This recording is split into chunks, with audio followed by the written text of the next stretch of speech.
We quickly want to apologize for a little few minutes being late. We were trying to get some technical issues resolved. However, it's good to be back here with you this evening on our broadcast, the 159th edition of the Issues Room. This is a social media platform. We are considered the alternative to every other platform emanating out of Liberia. We discuss the things that matter to our country, particularly those things that we're hoping to change the trajectory of our country and put us back in the community of nations. We'll also look at the negatives, the positive, the good, the bad, and the ugly.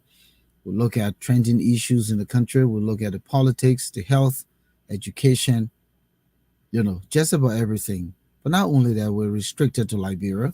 We also discuss the continent of Africa and the diaspora. We'd like to welcome you. Our broadcast is on Tuesdays and Fridays, 7 p.m. Eastern Standard Time on the East Coast in the United States of America, but it's 11 p.m. in our native homeland, Liberia. Welcome, my name is Volcano Shelton.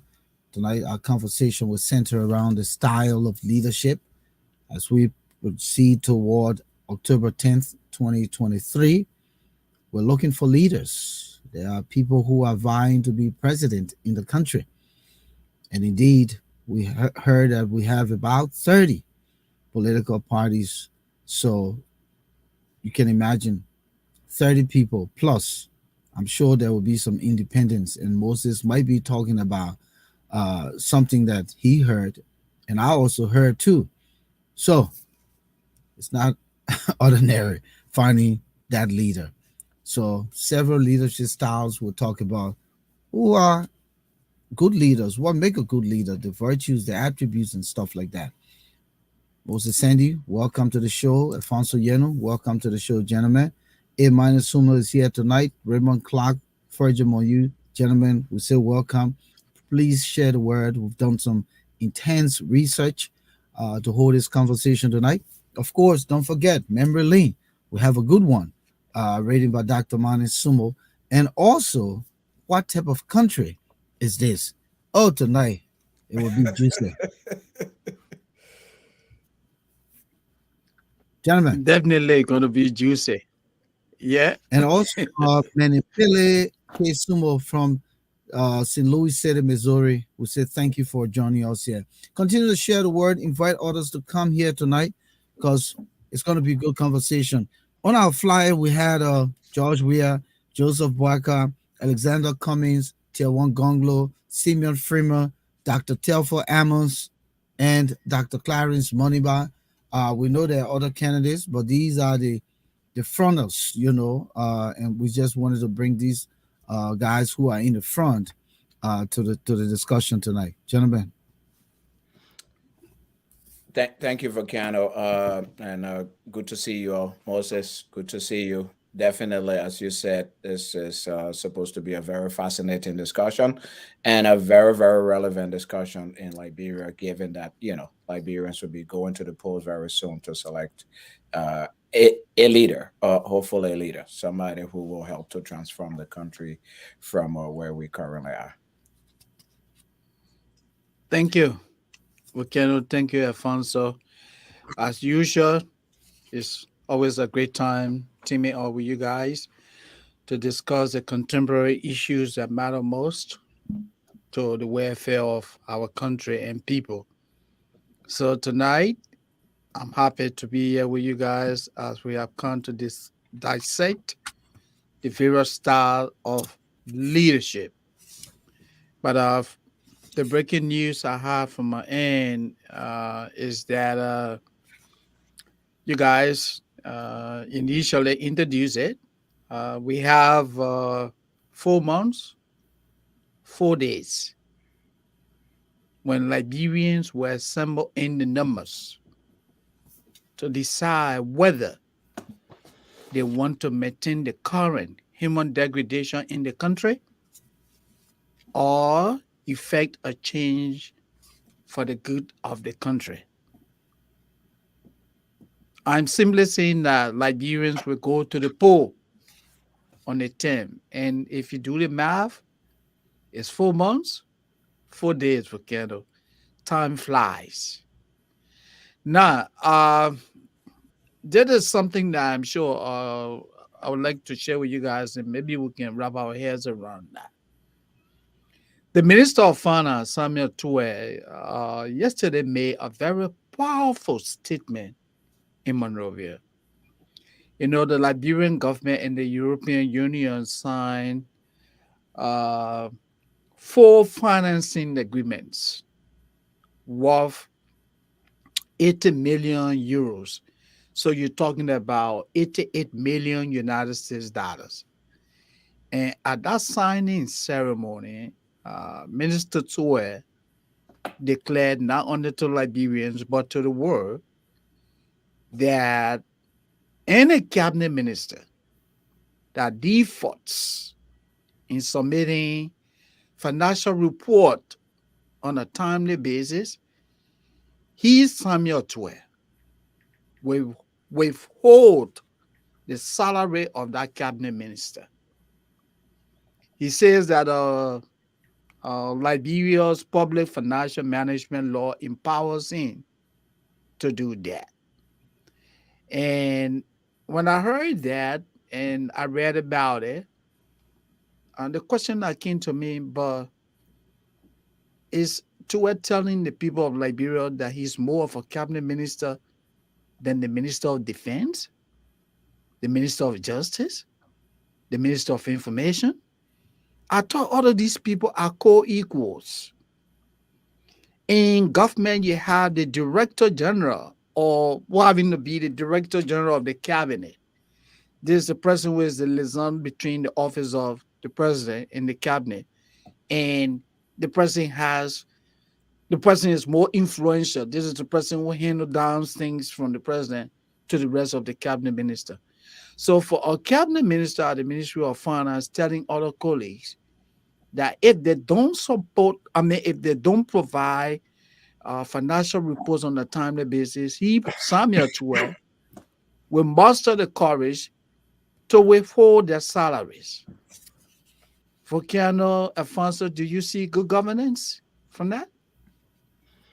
Here's what I would begin with. Where I would begin is interesting that the Minister of Finance and Development Planning is even making that statement at this point, more than 5 years into being Minister of Finance and Development Planning. Is he suggesting in the first place that other cabinet ministers have not been making financial reports? That's what it seems to mean. If you're saying, hey, if you don't make financial report, we'll hold your salary, that tells us that there has been a problem of financial reporting in the first place. Because if that problem didn't exist, why would we be talking about it? Why would we be talking about it? So again, that's a question that I wished I didn't listen to that statement, but I wished Minister Toy had answered that question. Of course, looking at the performance of the government and various sectors of the government, you assume that that they haven't been following that, which is horrible. The second point I want to make is, why did Minister Tue wait until the Europeans brought money? What if so it's okay to not make report if it's like taxpayers' money, it's Liberian people resources? The only time you ask for reports is because maybe the European Union is insisting on reports. So now you come and say, hey, we want reports. So what has been happening? That's where I think I will go. That's where I will focus. I need to go back and read the financial management law to see whether he has the authority, as you say, he claims he does. But I think in terms of good governance and performance issues, I think those issues should go to the president rather than the Minister of Finance taking his own actions and his own initiative.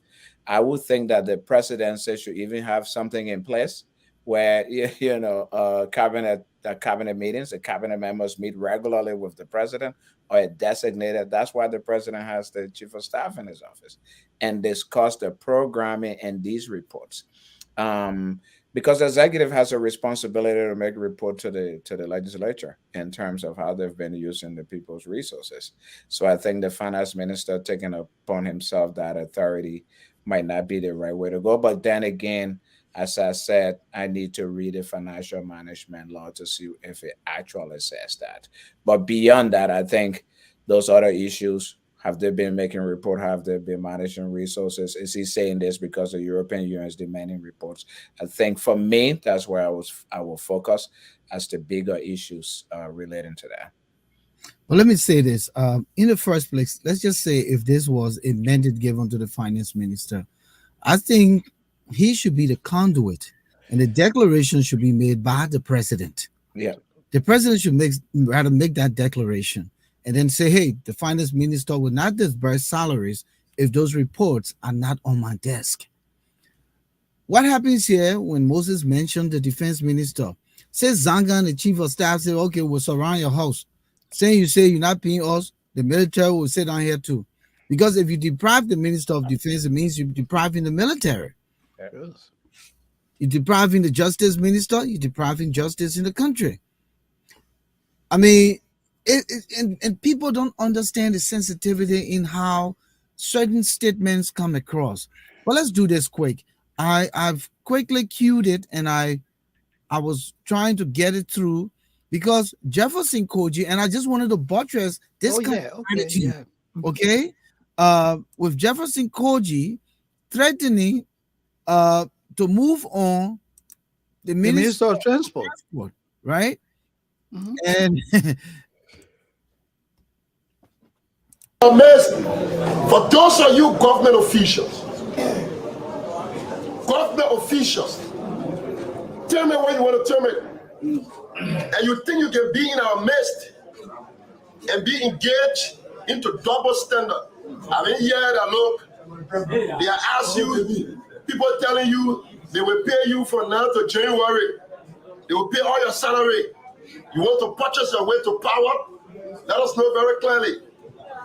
Transport Ministry wanted to descend on you, but the chairman said we should disengage. Take note. We are aware of your interactions. If you are a lawyer to habit, if you are a lawyer to certain lifestyle that you cannot afford to to disengage with, on the basis of that, you sit in this government and you begin to assist and facilitate against the interests of this government. Want to say to you, be forewarned. It was so good that the chairman intervened immediately. We were prepared to unmask and shame because it's painful when young people, old people who go on the caution son and vote for this president and stay bear in mind and remain hopeful. Some of you who accidentally become privileged, accidental privileged characters, we got no issue with you, but we want you to have a conscience of responsibility, and you must be able, you should be able to understand that something got you here. You must be loyal to it. To be in transport ministry and be availing yourself to the detriment of this government, you need to be forewarned. The next time we will not forewarn you. Next time we will not forewarn you. The masses of our people will have a solution for some illnesses. You have to ask some medicine for it. I want to say the transport. Grateful to the chairperson who has said he takes seize of this matter because we have dossier of information. Dossier of information. I've read you as Secretary General of the party, in collaboration with the BTS intelligence officer, the youth chairperson, I furnished our offices with a plethora. That's why we want you to be forward. Chairman, party remains supreme. We take heed, we not disobey. Depending on you, all of you in justice ministry, all of the ministries, in justice ministry, Amanda, where do? Amanda, where do?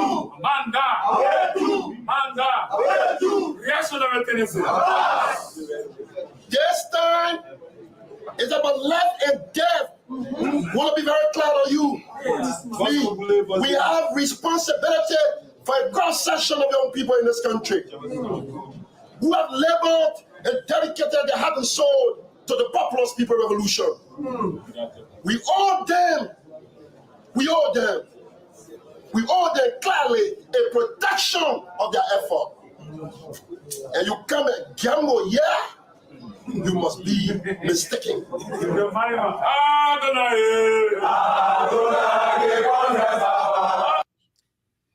Very interesting. And so I thought to play this because I just wanted to reiterate and reinforce what you said when you look at this gentleman.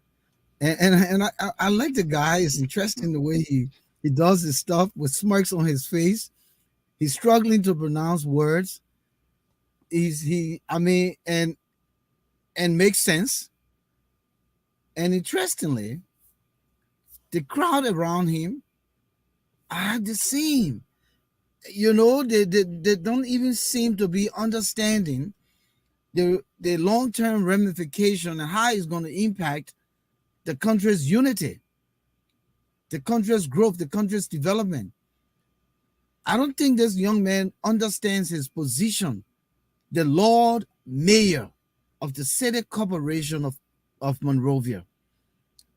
I don't think he understands the magnitude and the power of that position and the diplomacy that comes with it. So it's just another office he was appointed by the president. Under no circumstance, if those positions were electable, like they were, right? You remember when people used to vote for the mayor? Yeah, he liked the position. Yeah. Jefferson Koji will never be the mayor of the City Corporation of Monrovia. So I see why they're fighting for another 6 years. And I see why they're threatening to make the case that we are in this struggle together. And they keep saying the revolution. And I'm wondering what revolution that these young men fought for. The people who had the revolution, the progressives and the PRC, and then you had the National Patriotic Front and the rest. And here comes a civilian government who led for 12 years and handed you power on a pedestal. And then you keep saying you fought for a revolution and you are protecting our cause. But that's what we have to deal with. And it's saddening that Samuel Tua will be threatening, as I said, irrespective of what the law says.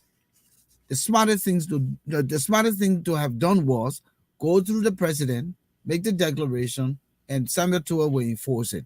That would be the way to go from our perspective. But we can't go up and down doing these kinds of things and think that we're unifying the country and we'll be at peace. All of these things are wildfire brewing. Quickly, Volcano, I just want to piggyback on what you said. Like you rather explain, the president, such directive emanates from the office of the president. And he gave the directive to the Minister of Finance. He said he gonna say, Minister Tua, it has come to my attention that we have officials in government that are not making quality reports. I am giving you the go-ahead to effect this. Samuel Tua is not more of a minister than the Minister of Defense. He's not more of a minister than the Minister of Information. They are all co-equals. He doesn't have that authority.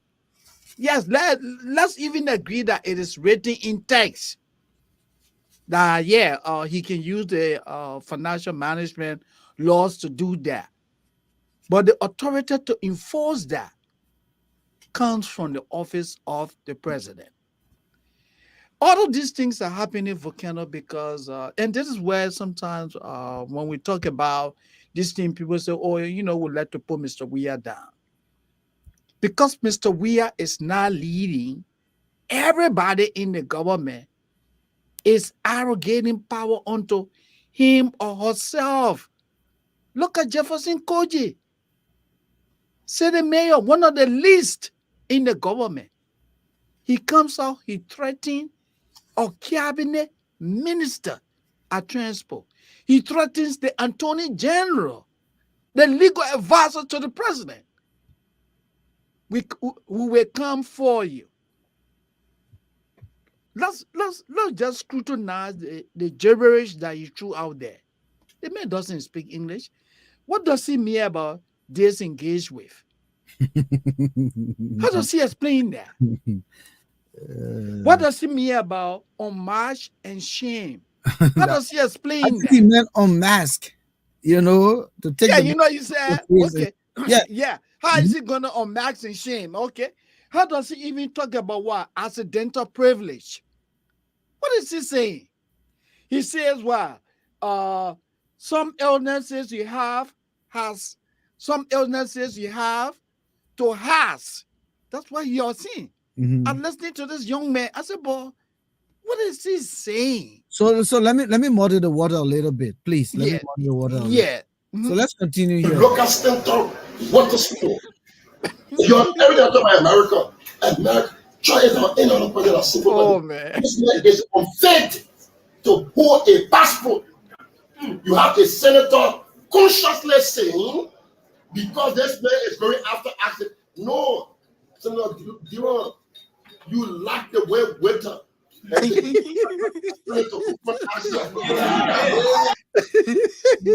What does it mean about well waiter? Well wizard. You say you like the way wizard and the intellectual catastonic. So I don't even know the yelling. What is he saying? I'm not sure what the heck he called intellectual catastonic or something. Let hear it one more time, because I mean the man. My man Alphonso will help us understand that. Let be quiet so we can hear it quick. Let's hear it quick. No, Senator Duran, you lack the word waiter and the intellectual capacity to confront ourselves.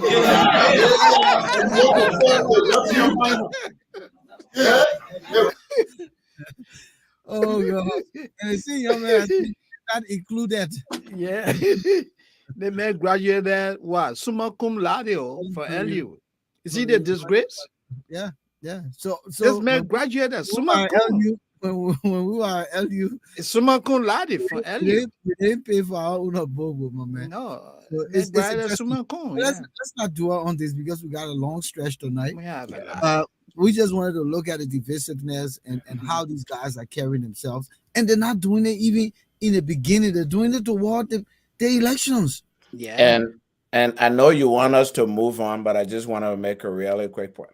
Go ahead. First of all, it's sad. It's a tragedy that after all of these years, these are our leaders. That young man standing up there as a secretary general of a ruling political party and the mayor of the largest city in the country, the capital city, Monrovia. It's a big disgrace and an embarrassment.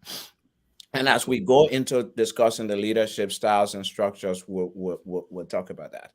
But the most important thing to me is that the president of the Republic of Liberia is sitting there and hearing and seeing all of these things and is saying nothing and is doing nothing.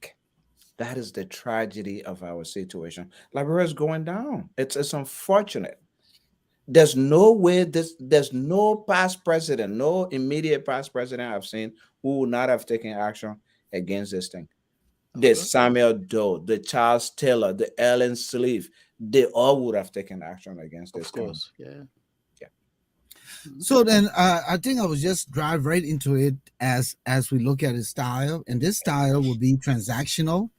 If you look at George Weah, because it is the laissez-faire leadership that talks about, the least intrusive leadership style, which allows employees to have a lot more freedom within the organization, within the country, within what it is. But I think when they talk about this style, is also talking about positive freedom, not freedom to cause dirt and instead, war. It involves a leader that delegates authority and allows the decision-making process to be participative. Um, it talks about allowing the individual to exercise freedom and creativity, but make individual feel validated and more appreciated in their efforts. But here's the cons. It takes away the pressure that is sometimes needed to compel people to stay in the lane, to do what is required. In this case, if you say the president is not speaking, he's not addressing these things, then he's transactional, he's left it to them.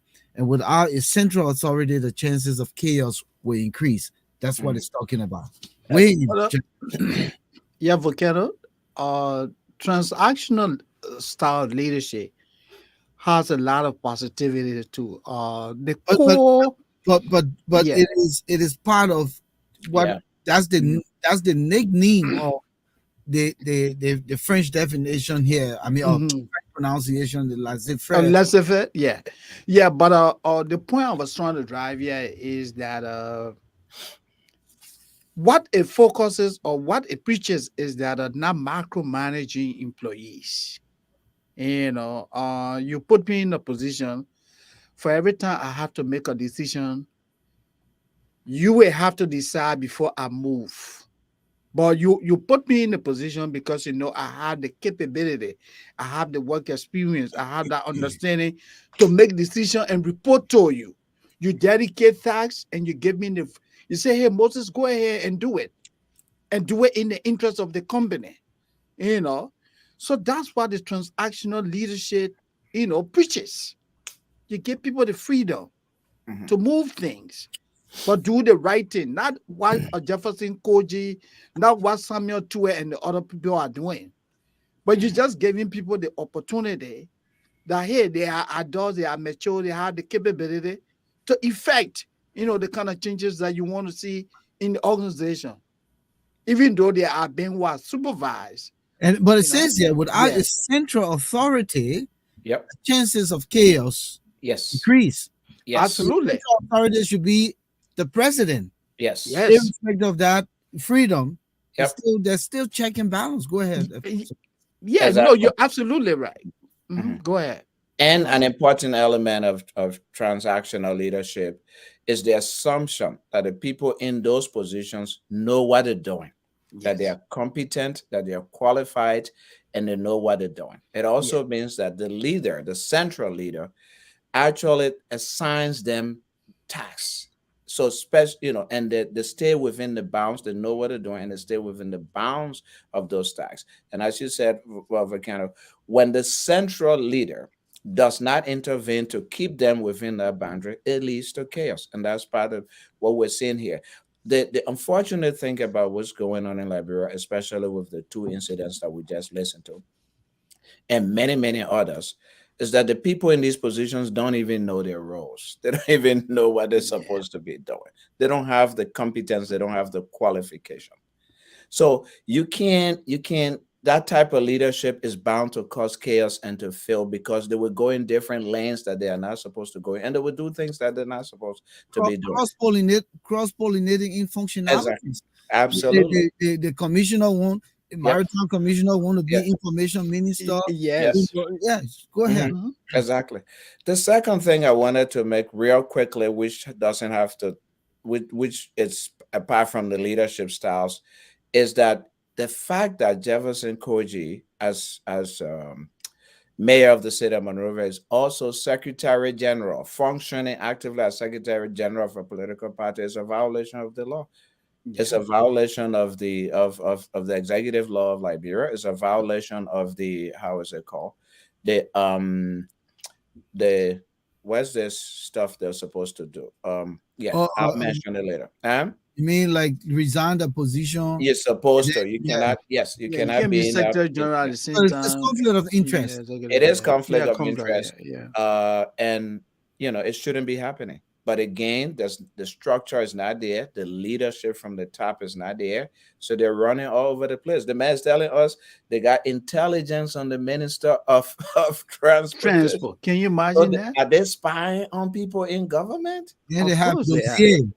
Yeah, Yeah, what's Yeah. and that spying, according to him, is being done by the youth leader of CDC. So he's Mhm. going around, he's the intelligence person of CDC going around and spying on government officials. What kind of government is that? Yeah. Can you So let me add this in. yeah, go ahead. Okay. Just be 30 seconds. Go ahead, yeah, go ahead, yeah. No, make that point because I want to Okay, go. no, what I was saying, can you imagine Volcano and Alfonso, you working in such an environment Mhm.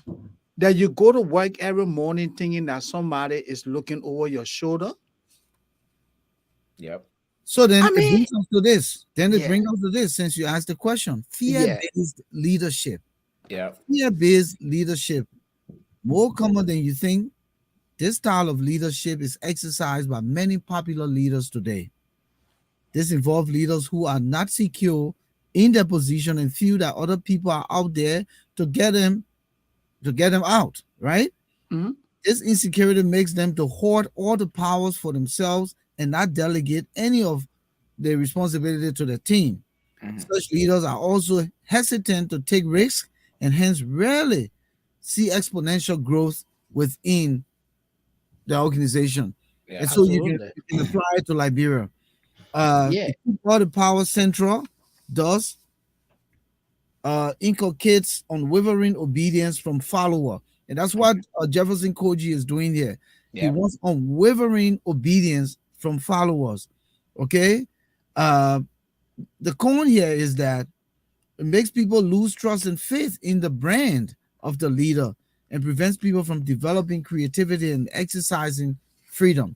So, Absolutely. like you said, you go to work and you looking over your shoulder Looking on your that shoulder. somebody is looking at you and seeping through, Yeah. the corridors of the Ministry of Transport, the Ministry of Justice to gain information and go back to this young man who is now, and when people say the guy is the tele of the day, you know, I don't understand. I don't understand. How did the country get to this point that this young man is so powerful? And I'm not making this up. I mean, Uh, it's true. It's evidence based. yeah, but the guy who came and confessed here, the City Corporation Police Director, the guy said it. He said the president is afraid of the young man. The Minister of Justice is afraid of the young man. All the guys are afraid of Jefferson Koji. He said it in the stuff that was trending on Mhm. social media. Mhm. Mhm. Mhm. So imagine the justice minister, the man mentioned your ministry, you said nothing about it. That tells us there's fear base here. Yeah. Of course. Real fear. Fear based, yeah. And fear-based leadership leads to dictatorship, authoritarianism, And we're and gonna go to that. And I yeah, just and yeah, lack of productivity. Yes, yeah. no, I just Absolutely. wanted to, yeah, Uh, support your point yeah. because people are not free to think, to be creative, and to do the things that are required or needed. So they are afraid. They don't want to take risks. They don't want to do anything because it might not be approved by the president, or there's somebody watching them to go and complain Mhm. them tomorrow or undermine them tomorrow. So that leads to dictatorship and lack of performance in government. And Absolutely. I'll add this to it that we are explaining it in a way that Mhm. he's not looked at as the person who is doing it, but he has people around him who are doing it for him. Yep. And that's why they're creating this authoritarian society, as you can see. And I know Moses would say he has no clue, he doesn't even know his And, role. and, and, But and, I and think, you just took it from out of my yeah, mouth. but I think it's a smart way to look at it. We I, can't I say, want to agree with you, yeah, Volcano. yes, I we can say spoke we to are embarrassed, somebody. doesn't Yeah, know what's going yeah, on. yeah. Yeah, I talked with somebody who's close to Weah, who's a relative to Weah, and we were talking. I said the guys around him are misleading him. They're not giving him the right information. They're doing terrible things, and it's messing up his image. And the guy said, "No." He said, "That's not what's happening. I can confide in you right now. That man knows everything that's going on. He approves it. He sanctions it. In fact, some of the things are going. He tells them to do them, and he stays in the background." So I just want to support your point. This I, is a confident from close to where. yeah, and looking at it, I believe that is Liberia is a small country. It's Yeah. so it's so insulated to the point that nothing can seep through without you knowing. And with social media and the pervasiveness of social media today, we can say here and say we has no clue. Moses, you got to start thinking differently. The man But has clue. The man knows what's going on, but he allowing other people to do it for him. let me just beg you guys to differ a little bit. Just make sure you bring your hat. So, look, Volcano, Mr. Weir lacks the capability to comprehend the positive and the negative implication of some of these things that are happening. He doesn't understand that. He doesn't know that for our city mayor to denigrate somebody in his cabinet, That he doesn't understand that he appointed. He doesn't understand that doing that undermines productivity in government. He doesn't understand that shaming senior officials of government by a junior official of government, that also contributes to what? High turnover in government. A volcano Shelton goes to Liberia today. He said, look, you know what? I just can't deal with this. He quits. That's why most organizations, you see this high turnover, because you have people who are making decisions that affect other people's ability to function effectively. And that's what we have in Liberia. Tue is making pronouncement. Eugene Nangbe is making pronouncement. When was the last time you heard Leju Rennie speaking? Let's just say, hey, if that's what they want to do, then go ahead. But that undermines the government communication or machinery. But then I will call this a closed circle government, right? Because these guys are in the circle. And if you're not in the circle, even though you are given the opportunity to work in the government, you still consider an outsider.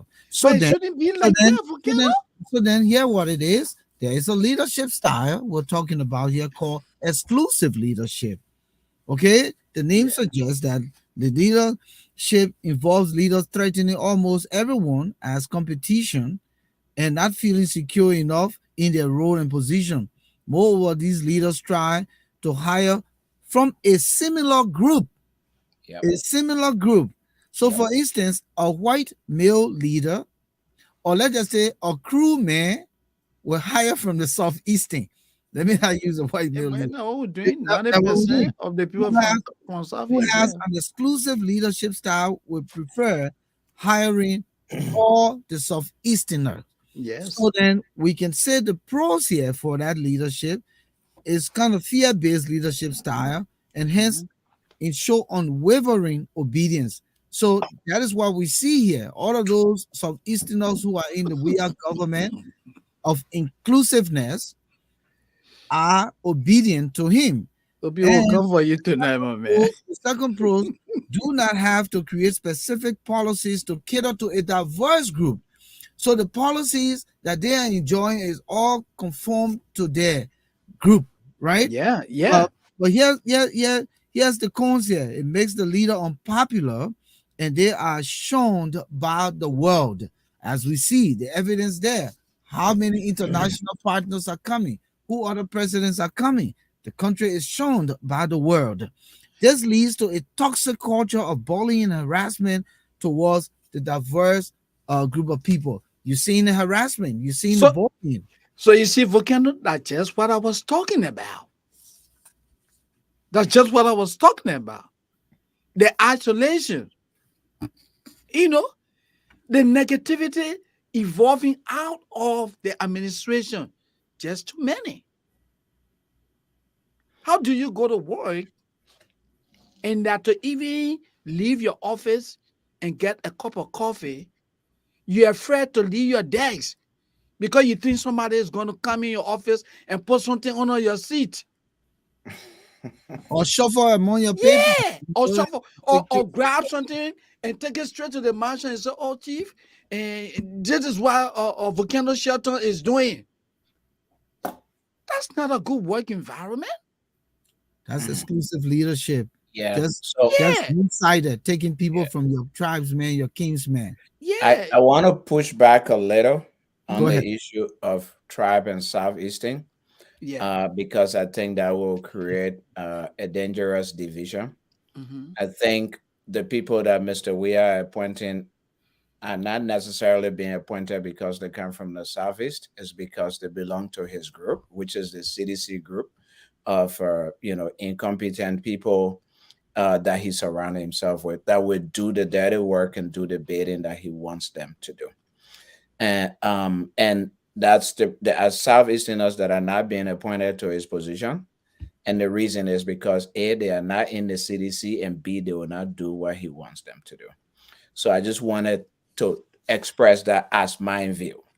Thank you. I'm also expressing that because I know that in the past, when we approach things that way, they turn out to be horrible for us and for everybody.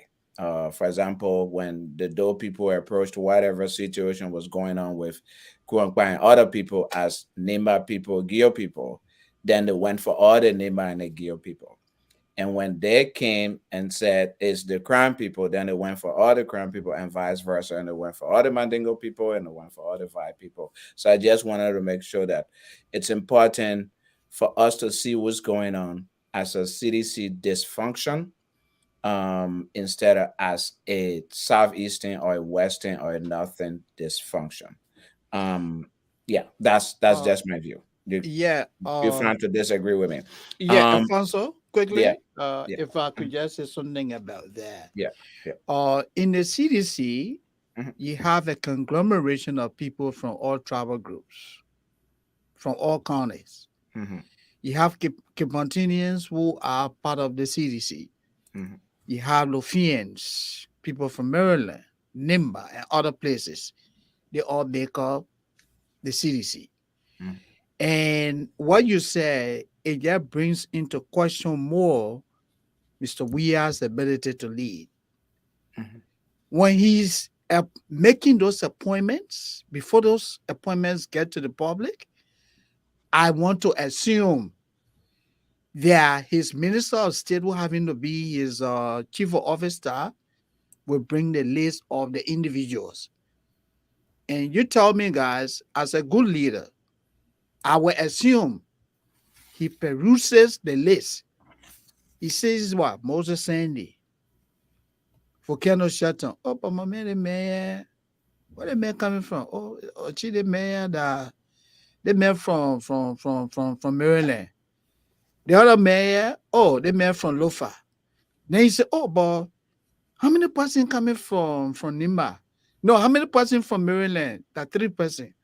How many person from Grand Jude? That 2 persons. How many persons from Grand Crew? That 5 person. Then it should click to him that the representation of people from the southeast is higher as compared to the other numbers. And as a leader, that's when he comes in. But wait now, guys, don't we have other qualified people in these other areas? My assumption would be that's what a good leader would do. But if every time the list come before him, they are all Southeasterners, and he's making this appointment and say because they are seditious, then the president is still in error. So that's what we say is yes. exclusive leadership. It's He's exclusive leadership. Yeah, putting Yeah, people in yeah, power, I mean, in positions who are loyal to him. And yes, yeah, that's the pros there that they will be unwaveringly loyal to him. But yeah, let's yeah, continue now. So yeah. yeah. we look at some of these negative issues here. Mhm. Um, but let's come to some of the positive leadership style as we look at the impending elections on the horizon. Yeah, That's one of the areas we wanted to look at.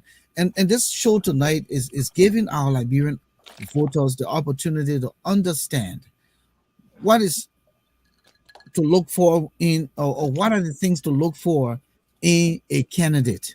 yes. So the first term is democratic leadership. Of course, democracy is why we go to elections, right? Mhm. It's why we vote. So democratic leadership is exercised by individuals that take decisions after taking their team opinion and involving them in decision making process. These leaders take in feedback and allow everyone to exercise their rights to dissent and disagree. Okay, Through this, they encourage valuable discussion and discourse that untimely leads to, or rather ultimately leads to consensus or a democratic decision. So the pros here is suitable for, brainstorming, bringing people together to think as think tankers to find the best solution. Yes, It also allows team members to feel validated and appreciated. The cons here is that may diminish the authority of the leader, not suitable when there is time restraint. absolutely. So, because if we have a major issue and the president has to act, then he can be Everybody. democratic. Yeah. Yeah, So that's yeah. part of it. But is this the kind of leadership we want to look for in any of our candidates, to have at least some semblance of democratic know-how in terms of moving our country forward? Absolutely. Yeah. And Volcano, if I could just come in quickly, uh, there's no perfect system. Democracy is not perfect. And the various style of leadership that we talk about, they all have their pros and the cons, right? So I would go for the democratic system, which foster participative or leadership, where you get everybody involved, everybody participate, and then you evolve a decision. That's what democracy encourages, where I will feel that I am part of the process. Volcano will feel that it's part of the process because Volcano's opinion is respected. Alfonso's opinion is respected. It's not only somebody come in and say, this is what I want and this is what it must be. Everybody participating and evolving a decision that will represent the interest of the organization.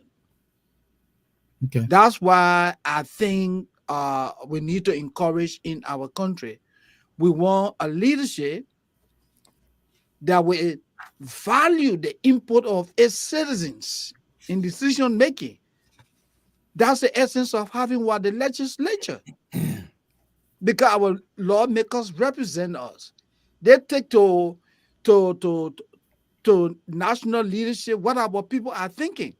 So when the lawmaker advance those things, the executive says, oh, many people making sense, then you evolve a decision that will benefit everybody. That's what democracy encourages. That's what participative or leadership encourages.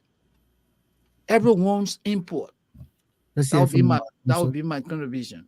Yeah,1 minute. yeah. So yes, and so our form of government is actually established around participative or democratic leadership to Mhm. make, because the idea is that when you get the views of everybody, or at least most people, you're able to take the good from each one of them and bring it together to have a collective good.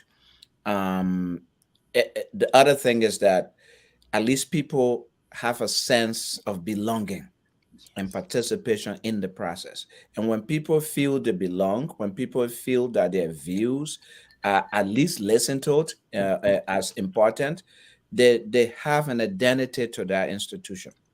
They want to do everything to make sure that that system or that institution succeeds because they feel they are part of it, they feel they belong into it. That's the basis of democracy. That's the basis of participative democracy, which, of course, when you exclude people, which is the previous style that you mentioned, Yeah, people then, become disgruntled. And after a while, they want to belong. They also want to share in the resources of the country. They want to be part of the decision making. And that's where you have, people revolting against the leadership, and there's chaos in the country, and people are dissatisfied, which is what we see around Liberia today. People hungry, walking around, they're unhappy, they're upset, they're angry. And then one final point I want to make here is, you know, Liberian people are so upset and angry, but they are very patient and they're waiting for an opportunity to get involved again in the democratic participative process to make their decision. So that's why it's important, this type of leadership is extremely important in terms of as we go to elections and what type of leadership we get going forward. So then we can add in transformational because we need transformation. Our Yep. country is in a bad ship. Yep. And so we need a transformational leader, Yep. someone who has demonstrated to be a transformational person uh, by what they've done, coming into organization, meeting it at the bottom, and bringing change and bringing lifeblood to it. This kind of leadership generally creates a change within the status quo. All right, it takes precedence over everything else. These leaders identify problems within the status quo. Uh, they do that through thorough research. They devise plans to fix the status quo and then deliver on their promises. Some of the most popular transformational leaders are people like Martin Luther King and Muhammad Ali Jinnah. So they kind of give example. The pros of this kind of leadership help fix the minor and major issues in society, have a high moral and ethical standard to follow. Transformational leadership. But the coin says that transformational leaders tend to aspire to unrealistic goals. Sometimes they overdo. They want to build a Hoover Dam on the St. Paul River, because they want to transform the society by bringing electricity to every nook and cranny. Yeah. Requires a lot of capital and resources to fix the status quo. So, like an Alexander Cummings, who has experience, in the Yeah. business sector and has worked in Coca-Cola, I'm sure he has some transformational characteristics, Yeah. attributes to say in his leadership style for profitability to Mhm. push Coca-Cola to the heights that it got to, right? Mhm. Or was he grandiose in some of his thoughts? Of Yes, course. maybe. Yeah. Yeah. And that's why we hear from him that he's a fixer, Yeah. transformational. Yeah. Coming, Can guy. the change make the change? No, I mean you're absolutely right. And in fact, what you said, Volcano, you talk about grandiosity on the part of Mr. Cummings. You remember the guy from the new political party that you and Alphonso interviewed the other day? He said he will hire 100,000 every month or so.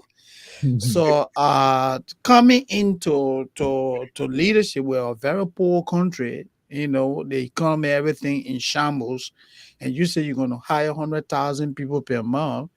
Where will you generate that money from? That's grandiosity. That's big idea that lacks substance, of achieving. So sometimes people coming in with all these big ideas now, when they get into the leadership, The when face they the see reality. the reality, then they say, "Oh wow!" By Mm. that time, you have already made the promises, and And now then they hold on, what? hold on, hold on. Then they say we are in the energy in the coffers. like we are saying, Eddie left no money in the coffers. Right? Yeah, Go ahead, Alfonso. Yeah. yeah, So transformational leadership is one of mine. Favorites? Yes, it's one of my favorite leadership styles. And I think it will be really, really applicable to Liberia and to our current situation. Transformational leadership encourages us to think outside the box, Mhm. to say we can accomplish this, we can achieve this. It's possible. Others have done it. So why can't we? It transformational leadership encourages the leader to inspire people and instill in them the passion to work for their country and their people, to do those things that are possible. One transformational leader that I really admire, that I always talk about, is Lee Kuan Yew of Singapore. When he took over Singapore, he said these big, bold ideas. You look at the resources. Of course, you're right, Moses. You must Mhm. look at your capacity. Yeah, You must look at what's possible, in thinking out of the box, and but also be prepared to do those big things. Liberia at this juncture, we can afford to keep taking baby steps. We need big, bold ideas. What did Lee Kuan Yew do when he took over Singapore? He looked at the resources of Singapore. Singapore it's along the sea, it has ports. That's the resource it had. They didn't have a lot of gold, diamond, and whatever. So he said, how can we develop our country and our economy? Today, very few ships, transportation vessels go around the world without passing through Singapore. So it's possible. And I think at this point, what we need in Liberia is leaders who can look at our problems, but also look at our resources and say we can accomplish it. We can do it. Other people have done it and it's possible. If Ghana can do it, if Rwanda can do it after years of war, we can do it too, or we can even do it better. And I will end on this point. I can tell you, we have qualified, competent Liberians who can deliver. We just need to tap into their abilities and their intellect. And one of the failures of the WEA government is that this government has simply failed to reach out to competent, qualified people to do the job. That's one thing that Ellen Sirleaf did. She brought competent people on board. She did bring competent people on board. Mr. Weir has decided you got to be a CDC man. You got to be willing to sing beyond us. And if we bring you in and you're not one of us, God forbid, we would torture you until you run away or whatever. So that's what's happening with Blue at transportation, with the justice minister and all of that. But I think Liberia needs transformational leadership more than ever before. Tauber was a transformational leader. Oh yeah. They call him Speedy. That Yeah. was his nickname because he was so He wanted development in the country.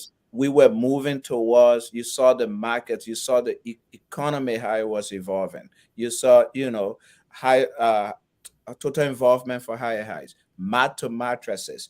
That's what it is. You inspire people to things that they think they're not capable of. You inspire them and motivate them to get to those things. That's what Liberia needs now. Definitely. So then strategic leadership here with time, transformational leadership. Volcano. Yeah, I beg you, please. I just want you to give me a few seconds, right? Let me say something about transformational leadership. Yes, it is good to have the big ideas, or you're going to do this, you're going to do that.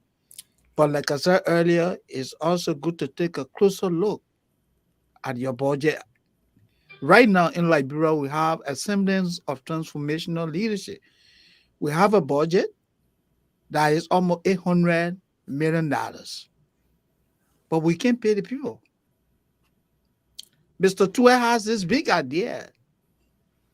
Surpluses in the economy, but you can't pay salary. That take it at the family level. You Alphonso, you decide to buy a $400,000 home. The combined income of you and your wife is less than $100,000. How will you pay that mortgage? How will you gas your cars? I'd like to stop there. So that's not transformational leadership. It is. It is. No, so transformation doesn't mean, Lee Kuan Yew you want to make a change. No, you want change. That's a mental change. Yeah. I wouldn't equate it to what it is. No. I just think we talked about the grandiosity in the thought process, Yeah. trying to achieve things that you did not strategically plan for, and that's the next leadership. Exactly. So I want Liberian people to understand. We talked about democratic leadership. We talked about transformational leadership, and now we're talking about strategic leadership. Because when you are having these grandiose thoughts and you want to make a transformation, say for instance, you say you want to clean up the youth, all of the wayward youth in the country, to clean them up, but they give you $30,000 to do that. Yeah, how you gonna do that? So you can't do that. So that's where strategic leadership comes in. Absolutely. Leaders who are involving the long-term gain, okay? They use the wisdom, the skills, the knowledge to help, reach sometimes short-term and long-term goals. These are leaders who strive to motivate and coach individuals so that they can help them reach their full potential. Strategic leaders are very intuitive and generally use their years of experience to come up with important decisions. Here's what the pros are. Helps team members make the best out of the situation. Best out of the situation. And they can help uplift team or an organization that have lost hope. So at this time in Liberia, the people have lost hope. We Yeah. need a strategic leader. We'll look at short-term goals. We'll look at long-term goals. Absolutely. We'll put resources to those short-term goals through the transformational process, through the democratic process, getting people involved, getting people buy-in, and then we can accomplish those long-term goals. Yeah. Here's the corn. May not be appropriate or rather appreciated for their efforts, as these leaders usually lead from behind. And Yeah. also, this may lead to slow progress at the start. Yes, Liberia has been slow for more than 30 years now. So if you bring a strategic leader who strategizes and the growth become slow but steady, that's even better than having nothing happening. So Yeah. strategic leadership will kind of feed off transformational leadership and democratic leadership. What do you guys Ab- think? Absolutely. I Absolutely. agree. So transformation is the big bold ideas, is the inspiration of the people, and Yeah. etc. Is motivating people to say, let's go, we can get there, gentlemen and gentlewomen. Mhm. And strategic leadership is The the blueprint, the planning, the the blueprint. blueprint, Planning. the So map, the compass. yes, Yeah. exactly. So when Tauber said total involvement for higher heights, mats to mattress, you can do it. You Absolutely. can get That's off that mat. strategic, right? Yes. So the strategic, you do the planning and you provide the resources. When they said green revolution, what happened? It's the big bold idea, right? But Mhm. then the agriculture bank was created to provide loans to people. LPMC was going around actually buying the Buying cash coffee and crops stuff. Yeah. from the people to empower the people. So yes, that's this. When Taylor said Vision 2030 or 2040, that's the planning, that's the big bold planning, and within that big bold planning you do the little incremental things like the short-term goals, the long-term goal, how do we get there, who does what in the process. Yeah. As we And said from the onset, all of these styles are interconnected and they feed one into the other. So definitely strategic leadership is extremely important, it's extremely critical. When people talk about job creation in the country and employment, being able to feed ourselves, those kinds of things, those are big bold ideas. We want to feed ourselves, be food sufficient in the next 10, 15, 20 years. Great. That's a big, great, generous idea. But how do you get there? Strategic leadership can help to get us there. so what I wanted to say that if you look at the various style of leadership, right, they all to some extent, complement one another. You have this big idea. You say, okay, now let's set some measurable goals. That's where strategic planning comes in. You said measurable goals. Okay, maybe the next 2, 3 months we'll be able to move from A to B. After that 2, 3 months, you review. Oh, were we able to get from A to B? Then the next time you say, okay, let's plan for another 6 months. You're getting all these big ideas, you're utilizing your resources, you're making the planning process participatory, you're involving the people in the process. That's what we want. The only thing that we don't want is what? Autocracy, where one man controls everything. Whatever he says, it is it. And that's something that we're beginning to see happening to this Liberia. That's not the kind of thing that we want. We do not want a dictator. We do not want an autocrat. We want someone that will listen to people, that will encourage people to participate in the process, that will open his arm to diverse opinion on issues. That's what we're looking for. So then Yeah. you say you want someone of that kind, someone who will sell the idea, and that's where charismatic leadership comes in. So the Okay. charismatic leader here involves leader who are superior communication experts Mhm. and they talk with persuasions. They persuade, okay? They have the charm and the popularity to influence others. I'm talking about the George Weah football popularity. We're talking about the charm, okay? Why are you Uh, begging for our president for a game with Knowledge. me? These leaders are people pleasers and can please and attract a larger audience with their verbal and non-verbal communication skills. Some of those great guys were John F. Kennedy and Abraham Lincoln they mentioned. So the pros here is that they're suitable for organizations that are struggling to progress. So charismatic leaders will help, or charismatic leadership style rather will help Liberia that has struggled so long. If you're selling these ideas, if you putting these transformational plans in place, and you put the strategies in place, you want somebody who can market it. That's the positive there. They allow large group to be convinced easily. Charismatic leader is able to sway the people and get them involved. Don't be the treacherous sway, not the wolf in sheep clothing Yeah. sway. Then you got the corns. This leads to blind followership that may prove counterintuitive to success and allows leader to evade responsibility and accountability because they got sweet talk. So if we look at this young man, Clarence Moneybar, he has a doctorate in rhetoric. That's a charismatic guy. Have you heard him talk? He talks. Yeah, I've I mean, listened to the him. man Yeah, got he upgrade, says yeah, but the man got upgrade him off. Put it that way. So, he but just run with yeah, so you it. still need charismatic leadership. Alfonso. So I haven't heard. Let me clear the air. I haven't heard Dr. Moneyman speak. So, but yes. So to get people to follow you, to get people to believe in you, to get people to do the things that you want them to do, to get the country behind you, to follow your vision and your plan, of course you must be charismatic. You must be a good communicator. You must be able to break down and convince people why they should follow you. First of all, why is your plan even a good plan in the first place? Where will that plan take the people if they follow you? Why they should follow you? These are critical. And you cannot communicate your vision, you cannot communicate a plan, and you can't get people to follow you until you're able to get into their heads and convince them and make them to believe you. And charisma is very, very critical.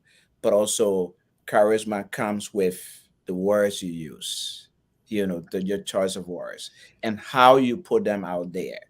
It's not just screaming and yelling at people as some of our leaders do. I don't want I to say think some names. authenticity should be in what you Yes, say. absolutely. You must be authentic.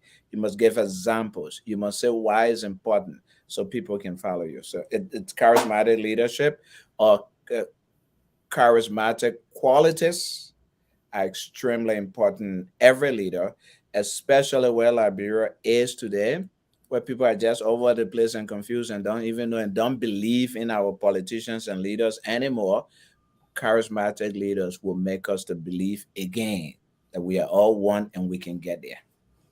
This is That's yeah, that's what I said earlier. That all the various styles of leadership complement one another, right? To succeed as a leader, the three of us that we agree that you have to be what charismatic. You have to be persuasive. If you bring out an idea, you want to sell it to Volcano and I, you should be able to sell that idea to us effectively by communicating that. So once you're able to do that, you're able to solicit the opinion of other people to participate in the process. You set measurable goals, you can succeed. So all of this style of leadership, they add up. You can't just say, "Oh, I'm a charismatic leader, but I don't care about whether people participate or not." No, you want the people's participation. You want the people to follow you. You want the people to believe in you. You want the people to see you as someone who is dreaming big, who wants to take the country forward, transformational. You know. So Volcano, again, in some to sum it up, each of these stars, they are what? Addendum to one another. You know? yeah. So when Yeah. you think about it, and this conversation is being held here tonight, so that we can put our candidates in the context of these leadership styles. Yeah. You understand? Mhm. Welcome, Dr. Telfo Amos, and congratulations on your certification, your political party. Good to see you here tonight, sir. It's a very good conversation. It's indeed, and we'll hope you will tell us your leadership style.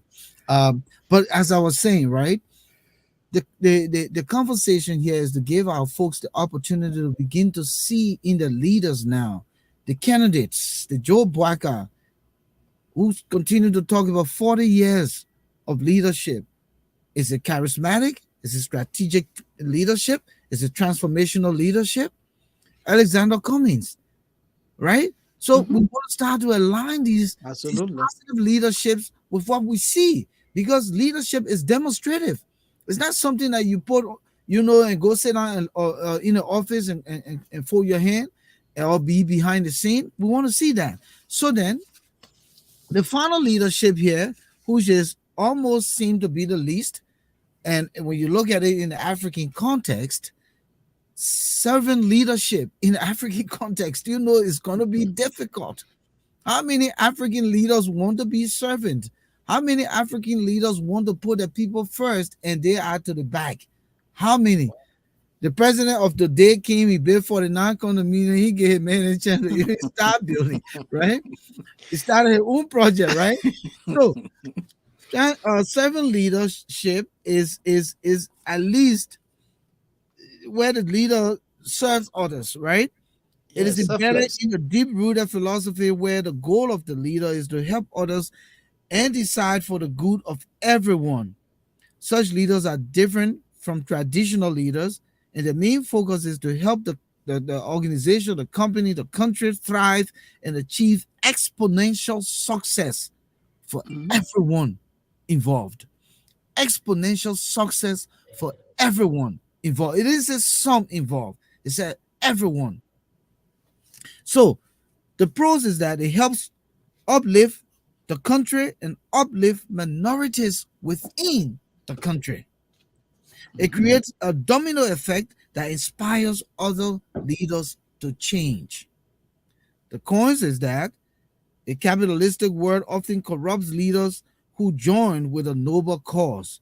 Leaders often end up losing the dominance that is needed to hold control. So sometimes when you are a servant leader, because you almost want to put people first, sometimes it diminishes your power. And in the context of Liberia, where the people throw garbage everywhere, you can't go be too much of a servant leader there.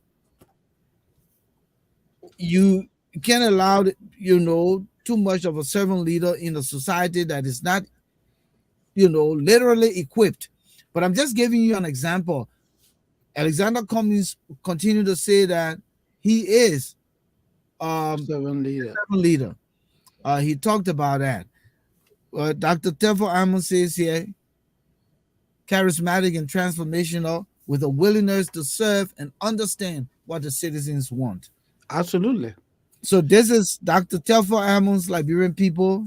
This is how he's going to lead us. He's going to be persuasive and he's going to bring transformation to our country. So that's one of your candidates on the flyer. If you Okay. saw the flyer, we Yeah. hope that those other leaders who are listening can throw Can this out. come in. Yeah. Oh, yeah. So do you Chime see in. servant leadership as critical in Liberia at this time? Yes, yes. I see servant leadership as critical, very, very critical in Liberia, and it's possible, by the way.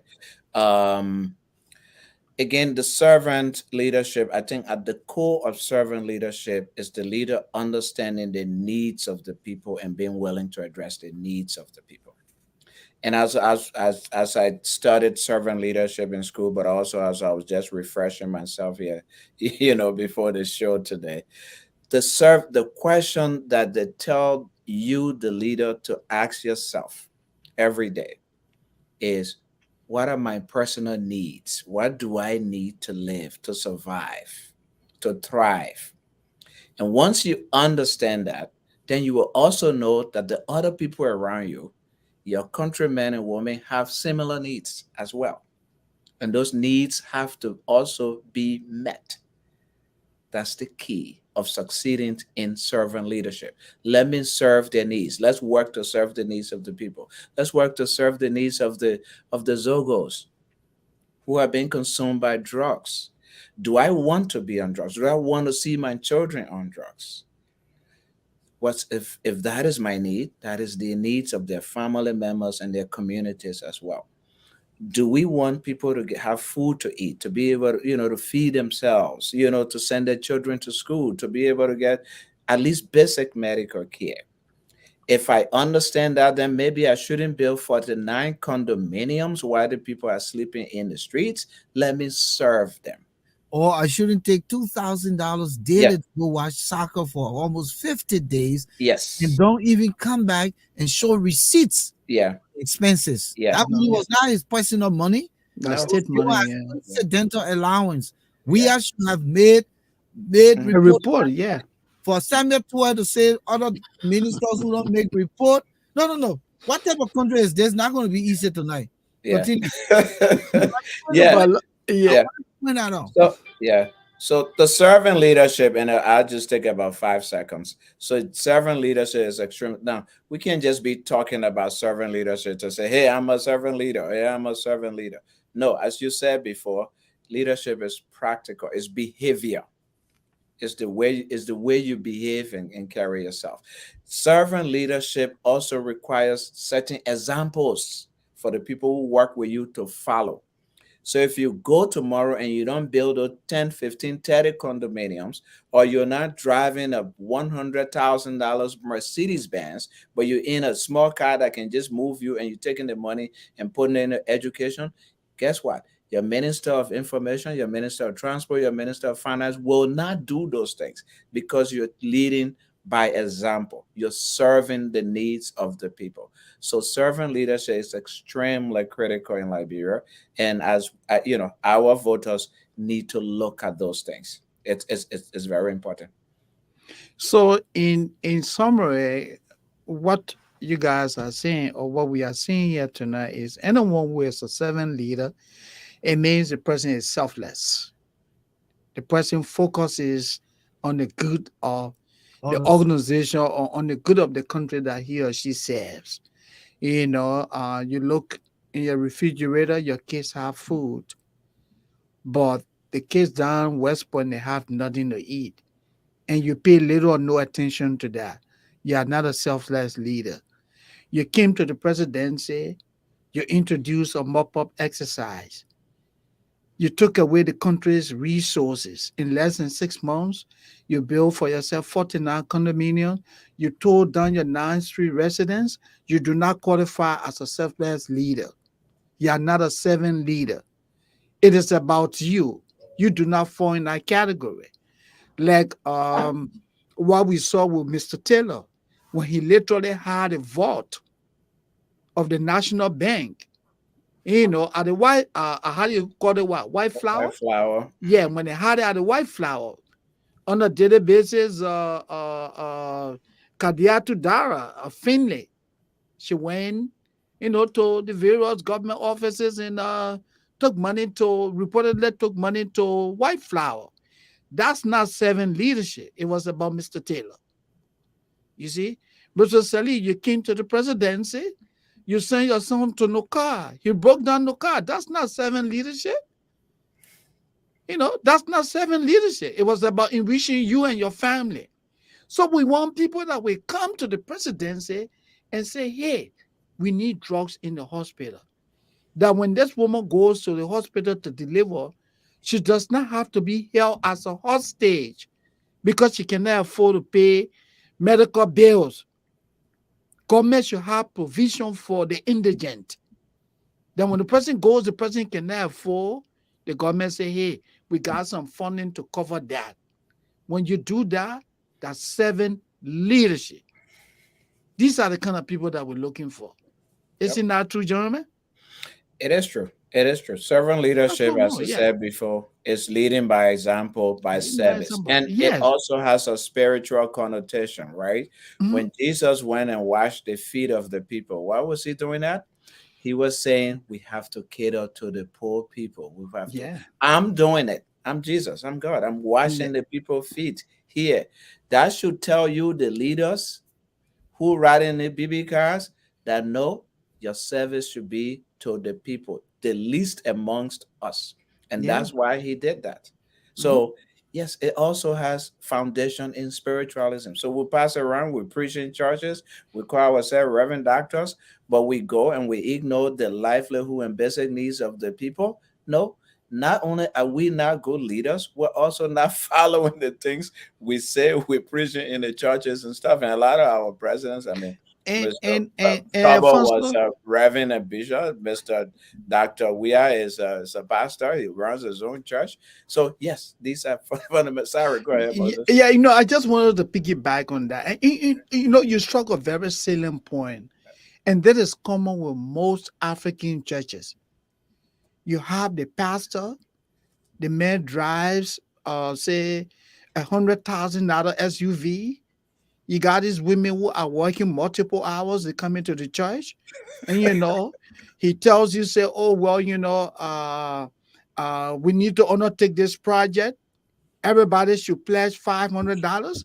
He sends out 100 envelopes, and the people bring the money. No accountability. That's not servant leadership, and this is very common with our African churches. The pastor and his immediate people and his family, they live well, while the people are working as slaves. Okay. So let's Yes. move on. Let's Mhm. move on. If you just joining us, 8:25 here, the Issues Room, June 6, 2023. We're coming your way with our 159th broadcast, Volcano Shelton, Moses Sandy, and Alfonso Yeno. We're discussing the leadership style that we hope our Liberian populace and voters will look forward to come October 10th in the candidates. We got 30 plus more candidates. So that's a lot of looking. That's a lot of looking. But here are some key characteristics our future leaders that we're looking for. If you're looking for someone to be president in Liberia, Liberian voters, Liberians, please look for someone who is selfless. Like Moses said, that means servant leader. Look for someone who has vision. That means transformational leader. Look for someone who has the drive. Not someone who is uh always fatigued. You want someone who is moving about. I see why some people say the omen too old and the omen too old, but you need someone with a drive. And the drive don't mean that you got to be walking. The drive mean is innate. It's something that insatiable desire to want to move things and transform things. You want to have someone who has the ability to embrace change when things are not going right, how they will work to make it right. You also want someone who has the nurturing spirit, who will nurture the process, who will massage the situation and find solution. But importantly, you want someone with integrity. And that is what lacking in thousands and thousands of our leaders across the continent of Africa. They lack integrity. They come only for themselves. They do not come believing that the transformation for the country is about how to come the moral, they bring the ethical, or leadership, they bring those things are very important. And also that person must be inspirational, inspired through communication, sharing, knowledge, giving people the understanding of where they want to go, laying the platform and leading the platform. Do we see some transformational servant leader across Africa? Just to name a few, this can be another 2 minutes. I think looking at a man like Paul Kagame in uh, Rwanda, Yeah, wouldn't you think he's a transformational leader? Even though of people course say he is. there's some autocratic, tendencies there, but sometimes when you evolve from war, it would be required. People talked about Thomas Sankara. He was a servant leader. The guy drove his old little Babi Solo he had. Even when he was president, he lived a very, minor life. This guy is Saint John Makafuli. Uh, is one person. Who are some of the folks you know? Like So I, Jerry Mullis, the late. yeah, Yeah, so I Rawlins. Yeah. agree. I agree with Rawlins, yeah. John Magafuli. I agree. I think John Magafuli was a transformational leader. So yeah, Liberia. I agree with you. I also agree, Volcano, that what's his name in Rwanda? Paul Paul Kagame. Kagame is also a transformational leader. I mean, put aside, which is we shouldn't put it aside, his refusal to really transition his country through democratic process, staying there forever, which is one of the bad things. But if you look at what he's doing in terms of the programming and the vision and where he took his country from, after, years of war and division in the country, to be able to bring it to this level of unity, but also of development. You can say at least he's implemented some really good transformational programs. He's identified the issues in his country, and they develop big, bold ideas, vision, and program to get his country to where it is today. Nelson Mandela, who's one of my favorite human beings who ever lived, was a transformational leader as well. I mean, he was able to inspire and move a whole nation of people to follow him, both as a freedom fighter and as a political leader when he got elected as leader of South Africa. Black, brown, white follow him to move the country from apartheid to a democratic South Africa. So yes, he was also a transformational leader, and I think there are a few other transformational leaders across Africa as well.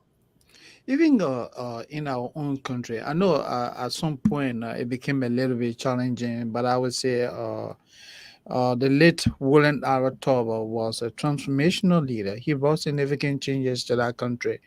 When Samuel Kando came to the president, so he also made some significant progress. Yeah, he came as a military leader. At some point, things started to crumble, but he was a guy who had a vision, and he made some significant improvement. You can look around the country today and see some of the structures, some of the roads that were built. Those rules were built during his leadership. So everything about Samuel Doe was not terrible, as people try to portray. He did some good thing as well. Mhm. Okay.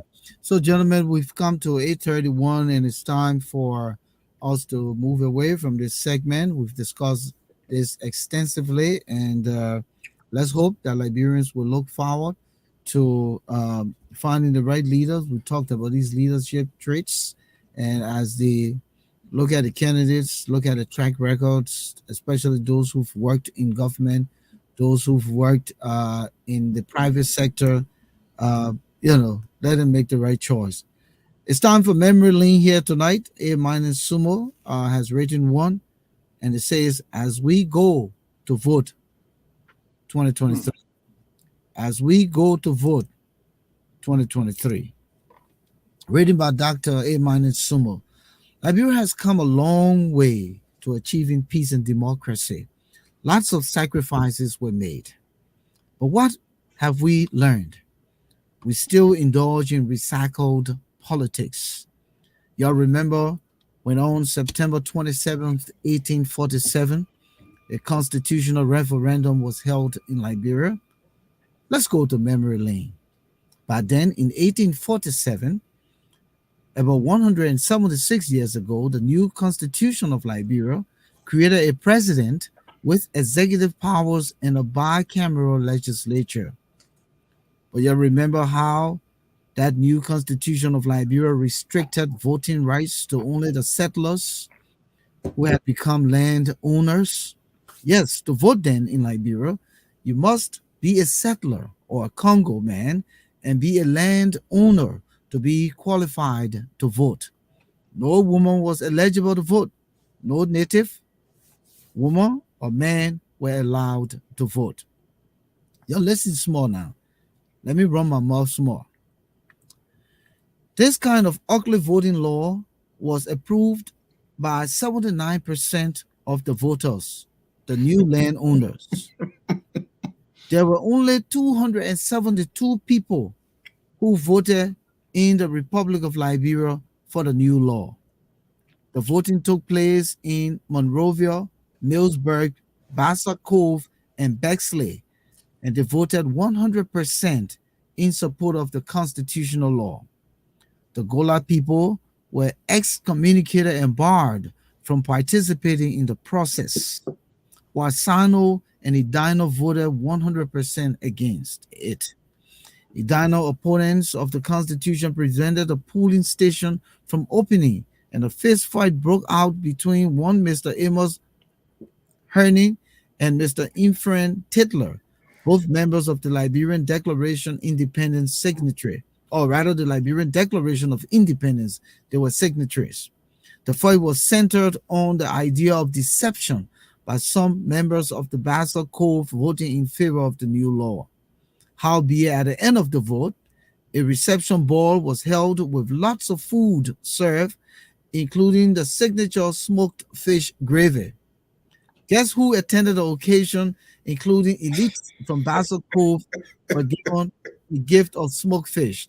Thus, the same Basel man sold his country for smoked fish. Fellow Liberians, we have come a long way in our democratic reform. So, this year, before you vote, look and think. Look critically. Think critically before you vote. Do not vote because of gifts. Vote for a cause. Vote for Liberia, not a person. Vote your conscience. Learn from the past. Don't say, I did not tell you so. I come in peace. A masterpiece here written by Dr. Eman Sumo, reminding us to be smart about how we go to cast our votes. Gentlemen. A very good message. Excellent. And I think it just sums up our entire discussion for this evening. That come October the 10th, our people, their decision making will not be influenced by, oh, well, he's my uncle, or we live in the same community. Oh, look at that man, nigga wash. Yeah, look. Look at that nigga suit he wearing. My man, look at that nigga suit. Yeah, yeah. And Go if I may ahead, come Pastor. in, or he come from a tribe, if I may come in, you make a very important point, and I will tell a really quick story about it, Volcano, about look at a man naked wash. The story is told in Liberia. I don't know if it's really true, but the story is told that Omen Tipote, at that time he was running for president, of course, and you know he was living Virginia, right, towards Yeah. the place there, Mhm. and he had a 504 Peugeot. So one day he running for president, he going home, the Peugeot broke down. The big man passing by and said, "Look at that, a minute." One say he want to be president. Yeah, look all at want to the be car. president. He want to be president. Look at the whole car, the car and break down. He's standing on the road. But then they saw Mr. Taylor's convoy going by with the Mercedes Benzes and the BMWs, bulletproof and everything. Said, look at the puppet naked convoy. Yeah, that's the puppet that we want. Look at the puppet suits and look at the other puppet, look at the clothes you're wearing. So That's not Taylor, a council man. yeah. No, councilman. Yeah. So yes, don't vote because of the flamboyancy and appearance of the person. In fact, when you see the person so flamboyant, think twice.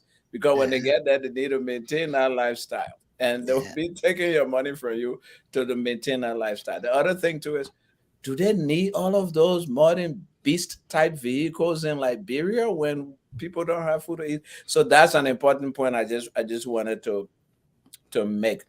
Finally, Ceres talk about and at Botswana, and I think Dr. Sumo piece really touched on that. It's a very good piece. It's about transformation. It's about loving your country, and so Dr. Sumo's message is profound. I think the history that he presents is also profound. If you don't know your history, if you don't know where you came from, you don't know why you are here today, you will not be able to to leapfrog and make progress. So that's a brilliant piece. Yeah. All right, gentlemen, let's move to what type of country is this?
Hey,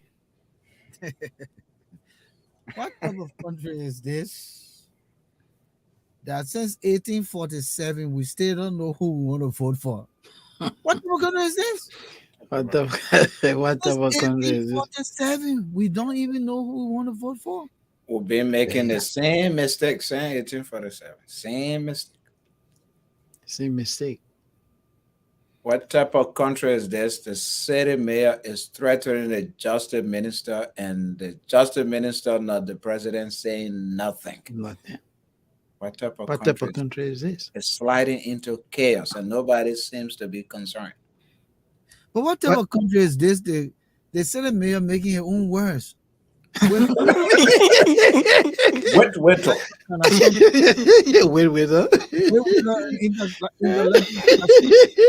and, The man said disengage. The man said disengage with. intellectual kaleidoscope. What type of country is What this? type of country is this? 5 million people, 30 political parties. Yeah, what type of country is 30 this? political parties. What type 30. of country is this? 30. Damn, my man. The people gonna be confused over Volcano. But you know, and that's what we when we were They're talking the presidential hopefuls. but that's why when we were planning this program, we thought the leadership style would help, create some kind of, informational, Yeah. segment around what they're supposed to be thinking and looking for. Because it's demonstrated in these people. It's clear. Yeah. What type of country is this, Thomas Awaji, where the leaders still the foreign aid money, or humanitarian steal the foreign aid money, the other people continue to give them money to keep stealing? Yeah. What type of country is this? Dolo. Dolo says here that for a bunch of morons as leaders, 175 years of stupidity has to end. Yeah, what type of country is this? What type of country is this? Let me take this one quick. Yeah, go ahead. Yeah. Mhm. Adiaha Umo, what type of country is this when a city mayor will leave his job and threaten other people because of party mandate? Yeah, what type of country is this? What type of country is this when the finance minister, who is at the same level with other cabinet ministers, will come and say that, well, I will withhold your checks or your paychecks if you don't make reports. But the very finance minister himself, he doesn't make report. What type of country is this? Yep. Especially when they mismanage the Liberian people money. Yeah. What type of country is this? He takes money from road phone, he takes money from here, and he can't account for them. No. Yeah. But he's asking other people to make report. And when was the last time the finance minister ever presented to the Liberian Senate what they call budget performance report? Yeah. None. Well, and interestingly, the president himself does not make a report. no. He gave the man money. The man went to England. He sat on near the bathroom. He took $250,000 to rent a Uber. Yeah, one car. Mm-hmm. What type of country is this? No reporting. And the legislature is not even asking for any report or demanding any. What type of country is this, Shaggy McAfee, that when the city mayor speaks, we need to look in the dictionary? No, my man, I will look in the dictionary. My man Moses said I shouldn't waste my time. God, I even found the word. When the man said a thing, he like talk, I said, wait a minute, let me go check. What a man talking about? The bottle be speaking kizzy. What type of country is this, Thomas Awaji, where the leading government continues to act like they are in opposition? Yep. Yeah, that's what it is. But what type of country is there where they are the speaker, he goes to public functions with continual fill of money? What type of country is this? The man is literally throwing bundles at people. And this is the kind of what we call the obvious corruption, the broad day corruption, the open corruption. Mhm. And nobody gives a damn. Nobody says anything. The condemnation is bare minimum. So it doesn't have no weight, and these people don't give a crap. And they continue to portray this kind of behavior. And the people whose money they are stealing are actually dancing behind them. Oh, yeah. Yeah, we build a house here. When we die, we'll leave it here. When we leave it here. Yeah. So what benefit is that your house to me? Yeah. You And, steal the money that I send my children to school. You bail her. You say you bail him, and community side should be happy. Meanwhile, my children will come and cut your grass because they can't go to school. And so but we'll be but happy. but you know, Jeremy, you know the good thing the sanction has done for Liberia. The de facto president has become quiet. You But running, they will paying, say if running. I bury a horse here, I will leave it here. Let When me was catch the you. last time you heard him?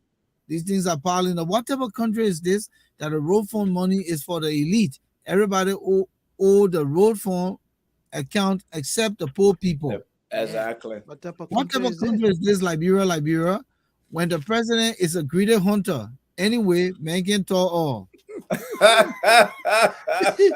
What type of country is this when you run to be vice presidential hopeful, when you don't get it, then you say, yeah, I come and declare myself to be president. What type of country is this? Dolo, what type of country is this that hire a bunch of incompetent lawmakers? Oh, Yeah. Dolo, the people ain't hire. They say the voted no. Don't know if you come for us. Oh. What The type of war country is is this? content. Emmanuel Jackson, the educated class, prefer foreigners to get rich of his financial, mineral, and natural resources, yet refer to the country being Being rich. rich. 85% of all employment and no report of job creation. What What type of country is this? is What this? type of country is this? Yeah. Young people graduate from college, they're looking for a motorbike to ride in the town as a source of income. What type of country is that? Christopher Amen. Wesley, what type of country is this when the civil servants are not being paid for 6 months and they are still going to work? What type of country is That's this? magical. That's unexplainable. I mean, Of course. it's unfathomable. How do you go to work? Anyway, Moses, we can say we're in the But- shoe. The yeah, government of the world owed us before we in left. fact, my man LBS owed me 2 years. 2 years. What? 2 years. 2 Yes. years. Yeah, you see, pay me When on I time. work at LBS, when I left LBS, the assistant was obligated to me for 2 years. Wow. What type of country is this, Yeah. Thomas Awaji, where the police have not solved any crime in Yeah. 5 years? Yeah. Thomas Stevens. Yeah. What type of country is this? That a group of citizens will get together and take to the street and shame the Minister of Justice and say, hey, we want to hear about the outcome of Gloria Scout Musu daughter's death. But the Justice Minister is a demon. What type of country is this? When the case is being investigated and people take to the street to determine the outcome. What type of country is this? What type of country is this? We'll come back to it. That rebel leaders, and war criminals are being paid with taxpayers' funds. Yeah. What type of country What is it? type of country Let's is come this? back to that. I think the fact that the case seems to be dead, nothing is being said, no updates. That is why probably the citizens are concerned, because No. so many cases have fallen on dead soil and it has not germinated any outcome results or so forth. So that is why the people are saying, listen, this thing is becoming the norm. And if we don't, begin to make noise and question it, it will continue. It will continue. But when you listen to the people of Volcano, this is what the citizens were saying, and that just brings a whole lot of confusion. They come to say they want Spoon TV, to be closed down. They want Jefferson Koji name to be off the list. They want this other person to be held liable. They come, they say the Minister of Justice is a buyo. They come, they say the former Chief Justice is a buyo. Then what are these citizens saying? They say variety The of matter is, they say variety and other that should be held. Within the citizens, they are partisans. I think that's what they are. I'm telling you. clearly they were organized by Koji and the Yes. CDC folks to go and Yes. project That's all their it view. is. That's Let's why continue here. We got more to read here. Mhm. What type of country is this? Shaggy McAfee had hashtag that nobody works in government, but only the minister can get paid. The people who do the actual work got to wait for months and beg they for the beg for money their money. and go on strike. Yes. What type of country is What type this? of country is this? Liberia, Wow. Liberia. What type of country is this when the budget supply is only on paper? Yeah, that's true. What type of country is it? Thomas, That what type of country is there that you print 34 billion Liberian dollars to come and how you call it? To come and get the bad money off the market. But $34 billion is not in the banking system. What type of country is this? What type of country is this, Thomas Awaji, where your young men dance behind politicians with pots and pans, chanting and dancing? What type of country is this, Ellis Stevens? When it's rich in natural resources and also rich in stupidity. Stupidity. What type of country is this, Livingstone, that the government sold a counted diamond and hid the money when a citizen protest? They got Then they took them, they beat their carried them to the police station. We'll come back to that. What type of country is this, colleague Pato? Colleague, when a murder occurs, the president minimizes and compromises the extent of the crime committed to undermine the already kangaroo investigation. Yeah. What type of country is this? Thomas Awaji, what type of country is this where the people don't realize they are suffering, but they call people in America for $10? Exactly. What type of country is this? What type of country is this? What type of country is Well, let's go back to this. So what type of country is this? The government sold the people counted diamond and hid the money. And then when the citizens went to protest, they went ahead and started beating the people. I think they said the diamond was worth 2.5 million.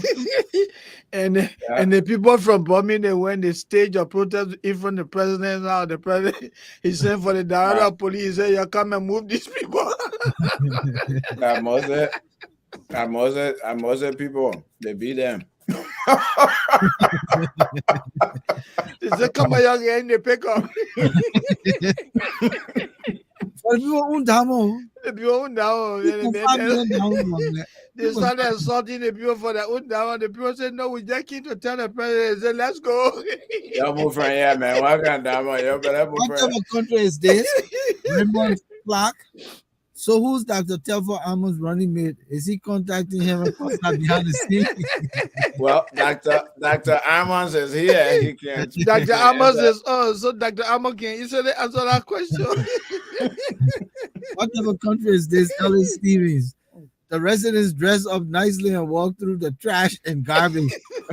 I'm telling you, my man, I saw a picture of the dynamo. But you saw that today, right? You know, I give up, man. I give up. It's sad. It's sad, What man. type of It's country is sad. this, Shaggy McCaffrey, that a gear devil and all going on strike like a pavement?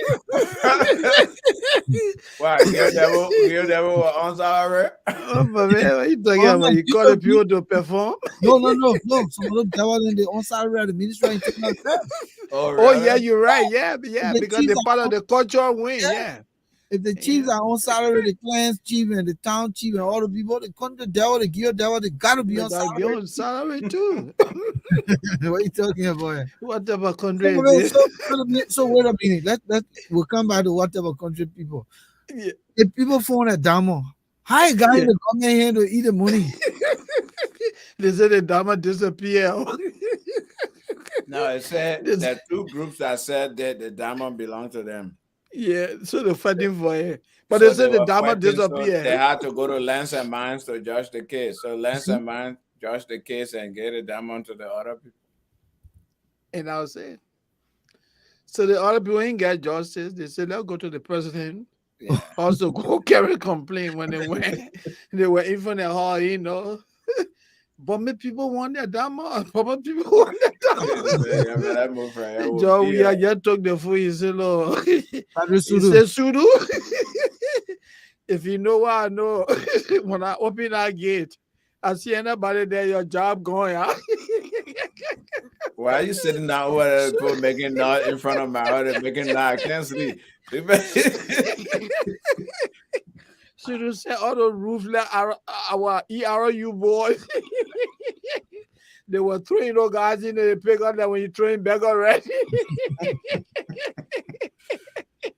Wow. Hey man. Yeah. I also heard it said they raise a man a bodyguard Security. in Nigeria. Yeah. So nobody was there to tell him to play it low. So let's go around and to talk for the man. You play, the master was careful for his own life. You say what? Tell the story. What happened when it went to Nigeria? For the inauguration of the You current see in the video, love of Fina Oshio, hello for own trouble. Yeah. You know, the red carpet is usually for the president, you know, and it's 80 can. Fina, you chief of protocol, you walk inside and there if to see their hands in hands. You know, so it's my understanding that when they got to the place, you know, so the security guys they say, who's this lady? Joe, we are security lied to the Nigerians. He said, oh, that's the president's wife.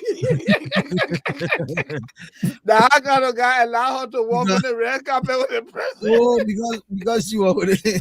Yeah. So they said, okay, they read our first lady now, let them go. So they walk in and then they see me one cheese through it. Now they said, no, you are a liar. They lifted our bomb, my man. Was it? They threw it. So the man took up for what they call her Finda. For Fina, yeah, he lied to the people. Because it comes with red.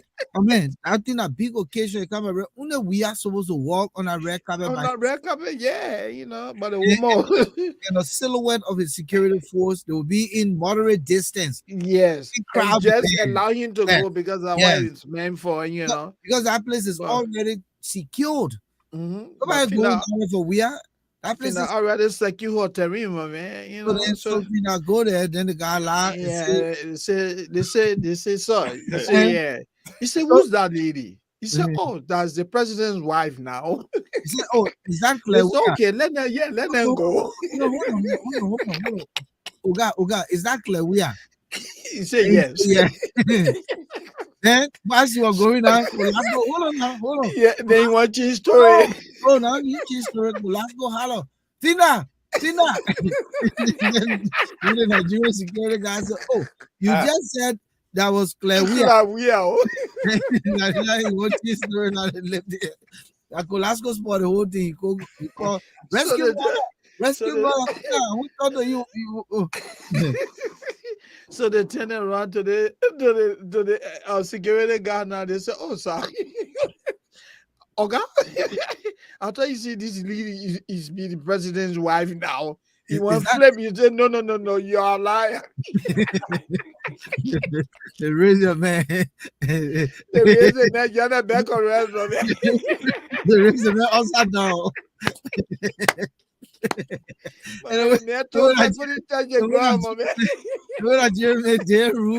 The man was plugging people in a real time. You see all I want to go. Nigerian guy was playing the man like football, my man. John, we couldn't say anything, my man. The man was walking with straight face. He gave me turn around. Even though you were hearing the noise, he said, she tried anything and the ball was falling.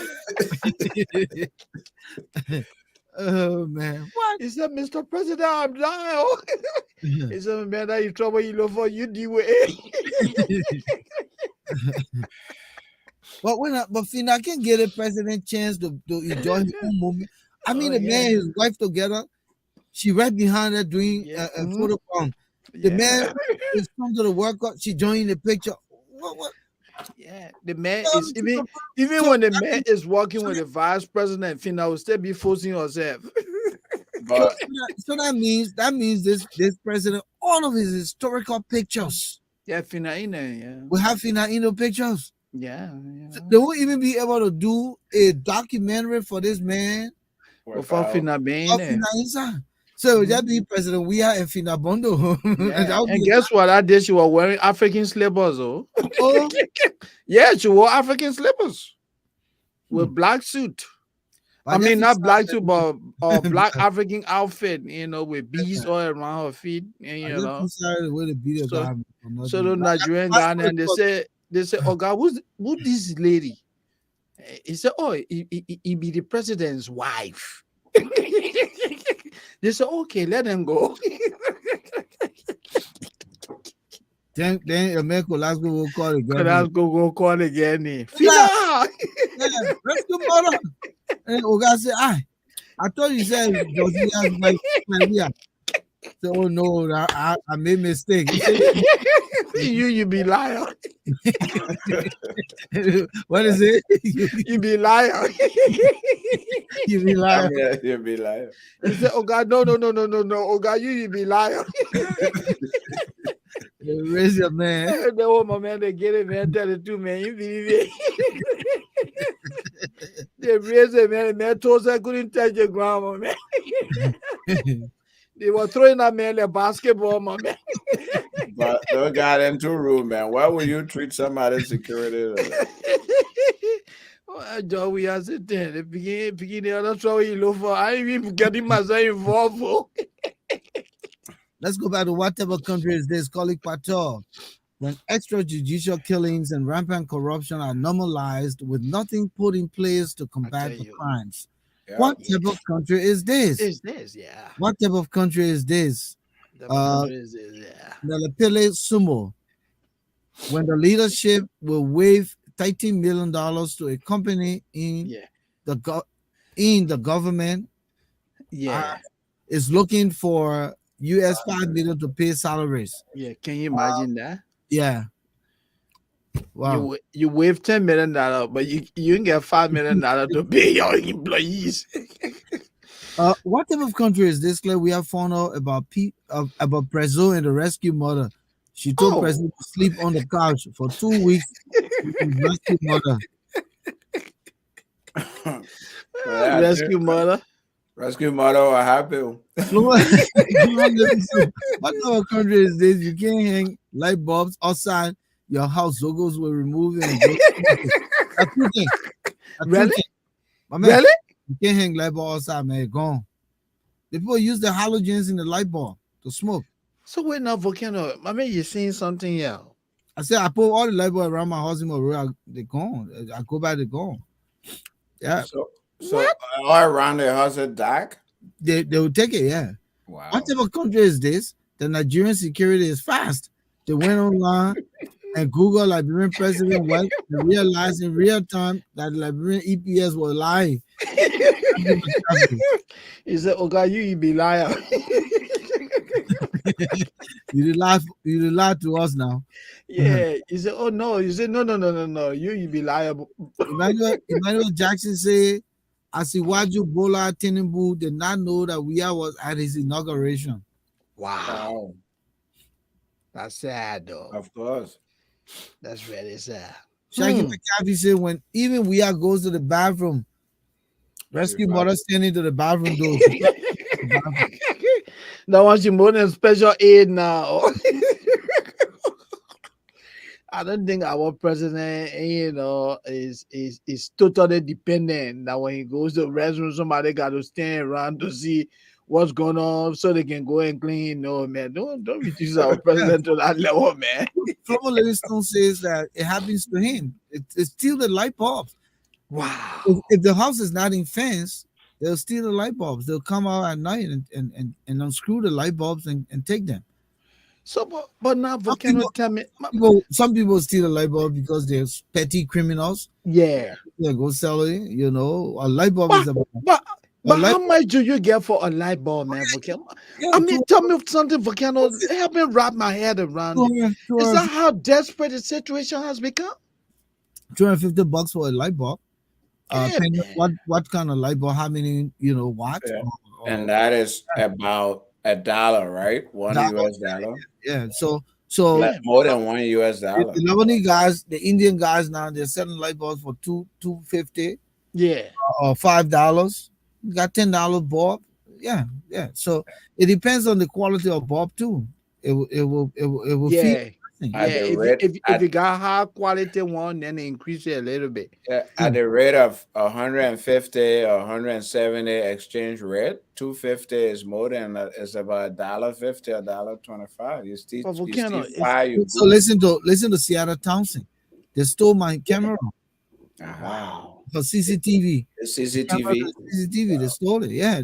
Man. And Shaggy McCaffrey says here that it's not just the light bulb that is stealing, but it also creating the darkness so that they'll be able to commit crime. Yeah. Absolutely. Yeah. Absolutely. Yeah. So it means that look, my man, the situation is so But it's so listen, scary. Yeah. some of the Waji said, Moses, you have no idea, brother. You cannot No. leave anything outside in Liberia. I'll tell you another true story. Wow. Another true story. They make him a hot water, okay, for me to take back. Yeah. But man, the man they carry the pot, the copa, everything. Wow. The hot pot, the copa, everything they They carry. took it. Wow. It's So no joke. what Big they want? Damn. They're carrying it straight to the red light to sell it. I know. They're going straight to the red light. They took the big pot of hot water, they wasted the water, and they took the pot and the co-pot and just carry it. Volcano, you serious? I'm not making this up. Wow. People wash their clothes. They have to literally sit and mind the clothes to get dry on the line. On the clothesline. Damn, boy, Alphonso, that's not the Labrador that you and I grew up in. Oh. So when you wash your clothes, you sit on the other clothes for 2 hours, 3 hours for it to get dry. All day business, you gotta have your small child, you gotta change shift for your clothes to get dry. The people And you imagine, even when you're cooking your food, you have to sit outside. You gotta sit and mind your food if you're cooking outside. Because you feed the whole family. Somehow just pick up your pot and your food go. But wow. But as I was saying, the man will literally come and they take your clothes and put it in the bag and keep going. Of course. What? No, my man, this is sad. sad. Said my house is in sinkhole. They took my son's clothes. Yeah, man. I'm not telling you joke. This is the reality. This is the reality. Flomo Livingstone, yeah. Oh, yes, you have to sit next to your clothes to dry. I mean, see what I'm telling you? Wow. This is sad, man. Liberia is bad off. The crime is just Volcano, that's why we all the time we say that there's a strong correlation between crime and substance use. Yeah, it is. My man, these zogos all over the place. I can surmise that the petty crimes that we're talking about, these crimes are committed by the guy they call quote unquote zogos because they want to use. That's one group. I mean, the poverty is also high. So They're gonna laugh. You say, why'd you say? I saw one guy in the neighborhood wearing my jacket. As the guy got it that I just said. But if you want to come buy it from me. So Emmanuel Jackson said, yes, it happened to me in Broadville. Stole my clothes drying in the yard. Also, the channel wears after breakfast from the Palava Hut. It was gone. Colleague Patel says the abject poverty and adverse childhood experiences are brewing crimes infested communities in our native country. Yeah. It's a serious matter. This is serious. Yeah. Liberia said they would steal the gas out of your car. Wow. Can you imagine that, my man? So when we say what type of country is this is where the country has gotten.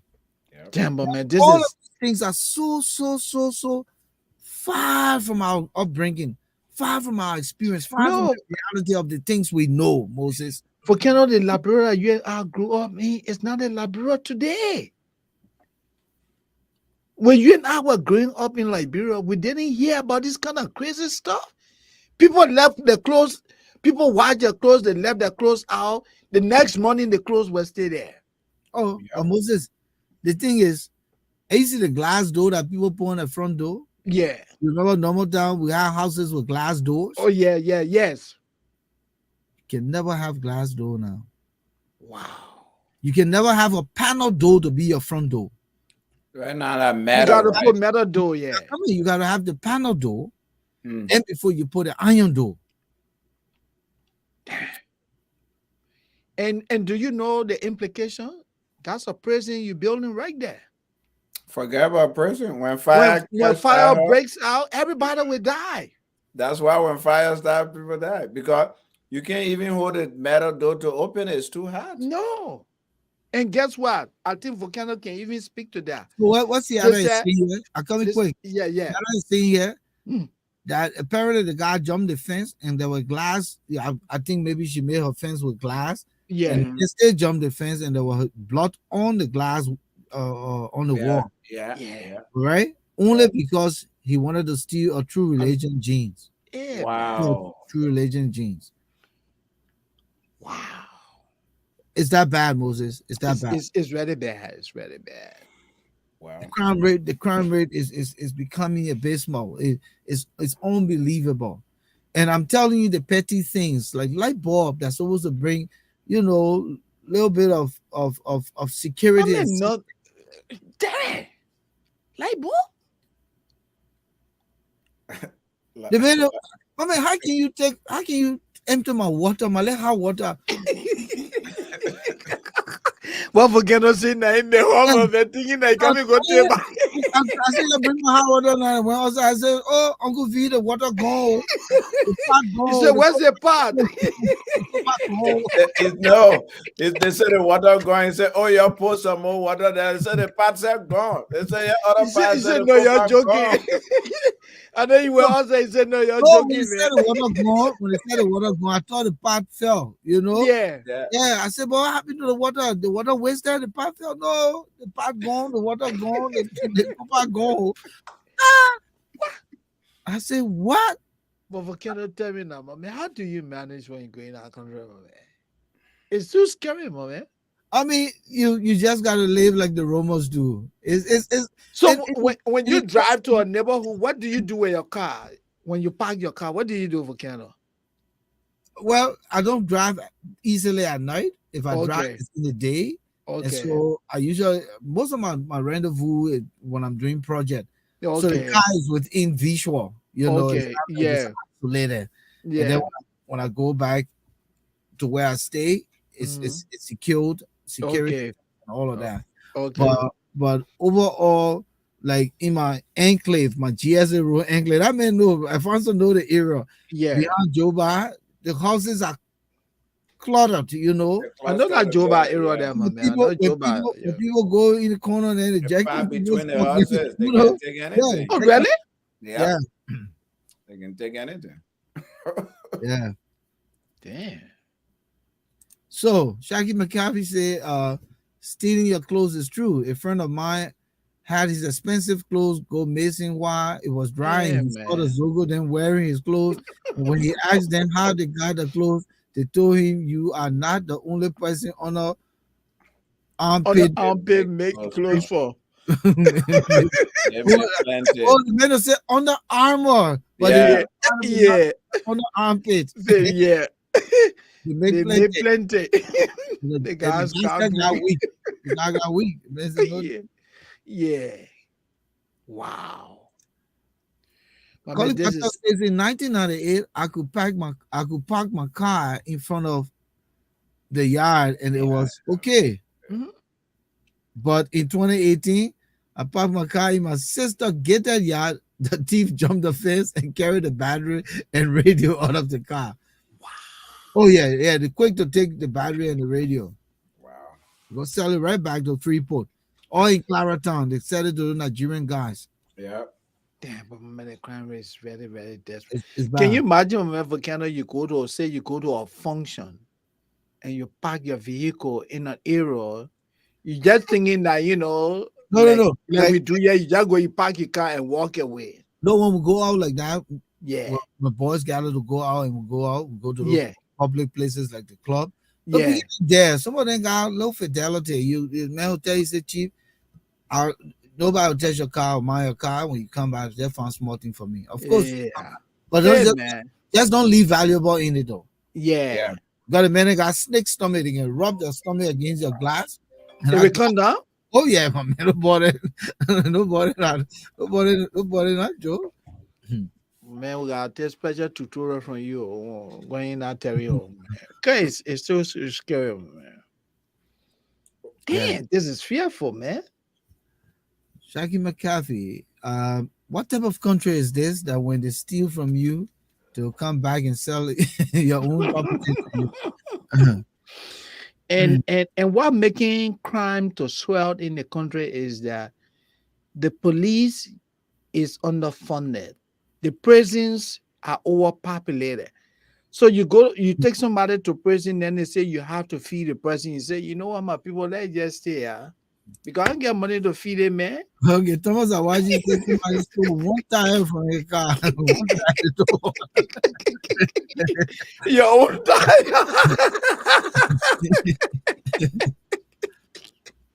What happened to they stole one tire from a car?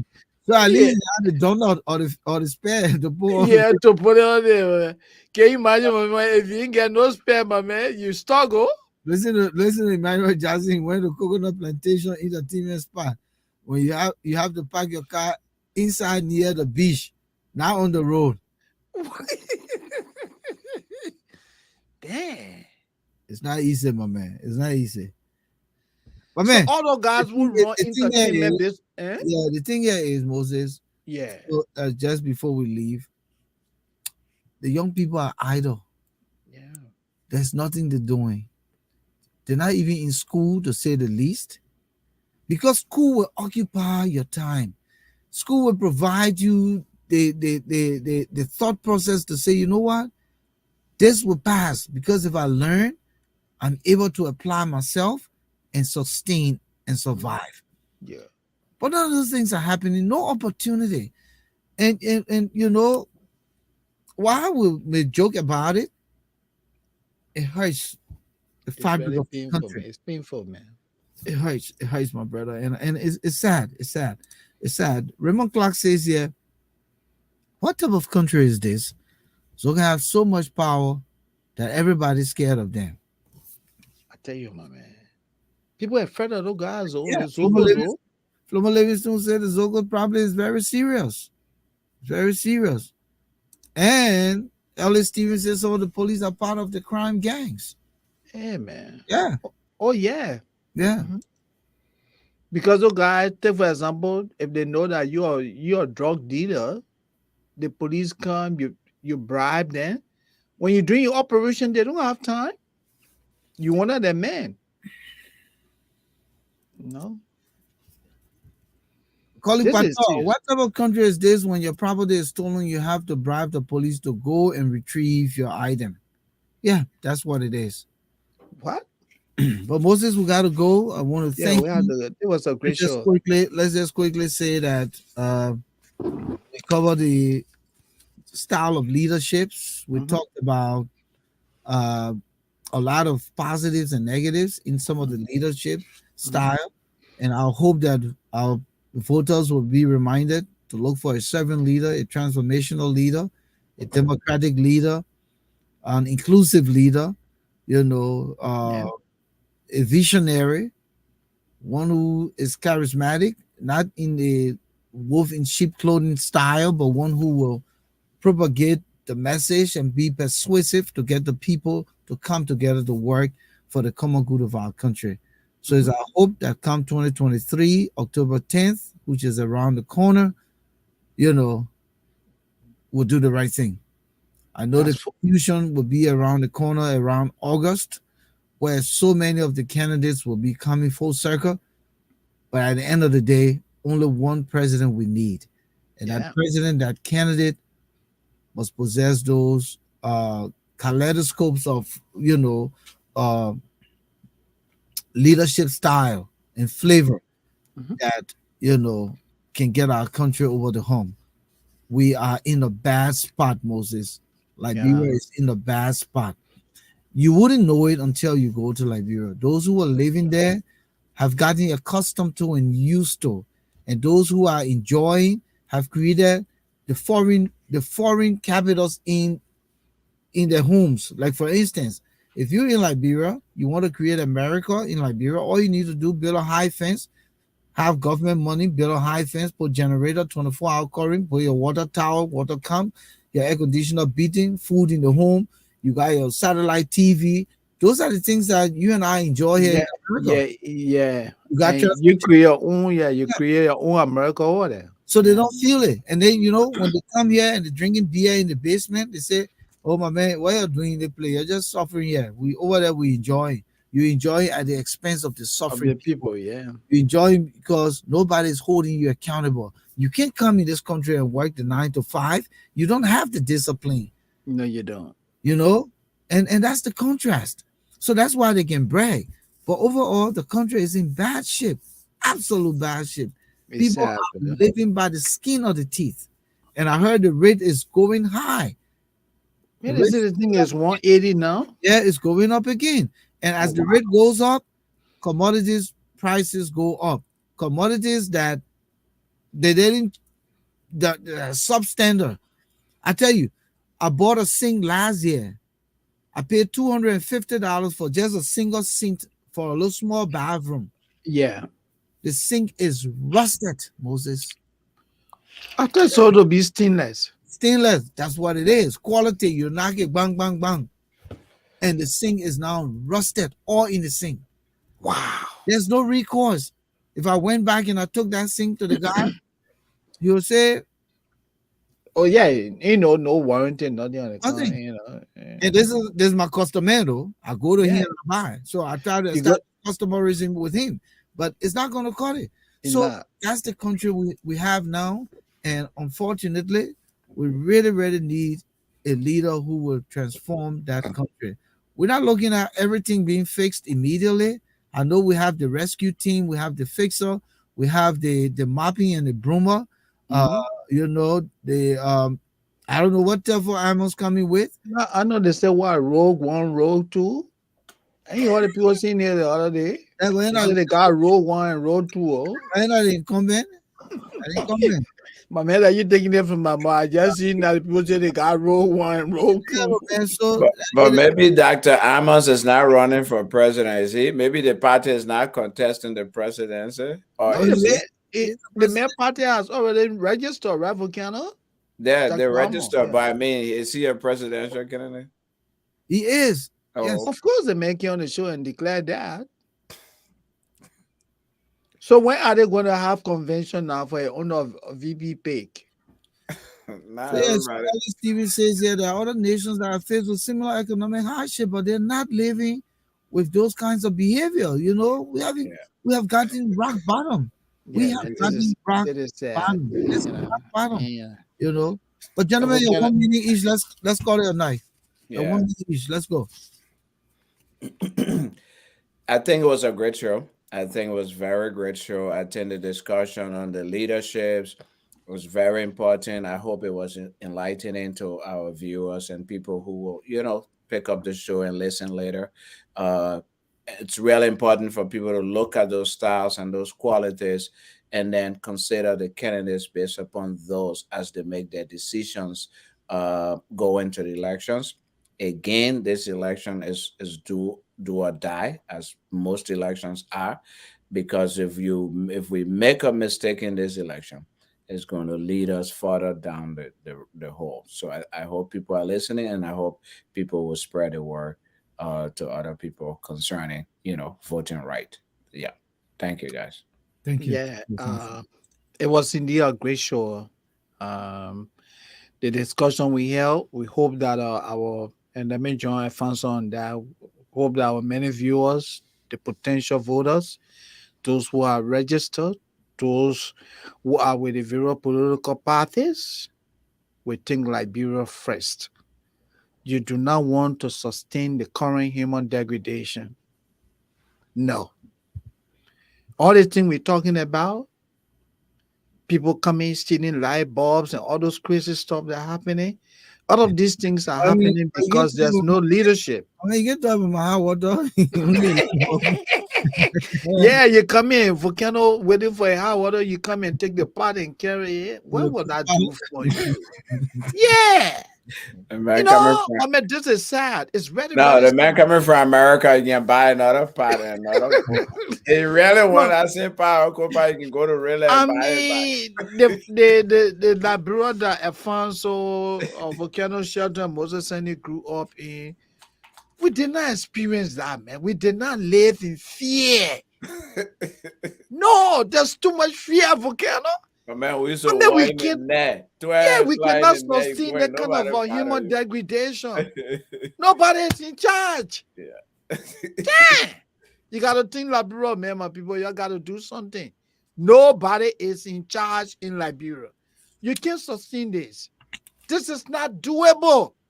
The inmates Yeah. are running the asylum. So the Yeah, inmates have man. taken over the prison house. Yeah, you go to prison, they say, oh, you gotta feed the people. Oh, in fact, the people, how do you take away someone's right but you can't feed them? Okay, That's guys. human rights abuse. Thank you, Yeah, Moses. Volcano, great show, man. Please. Thank you.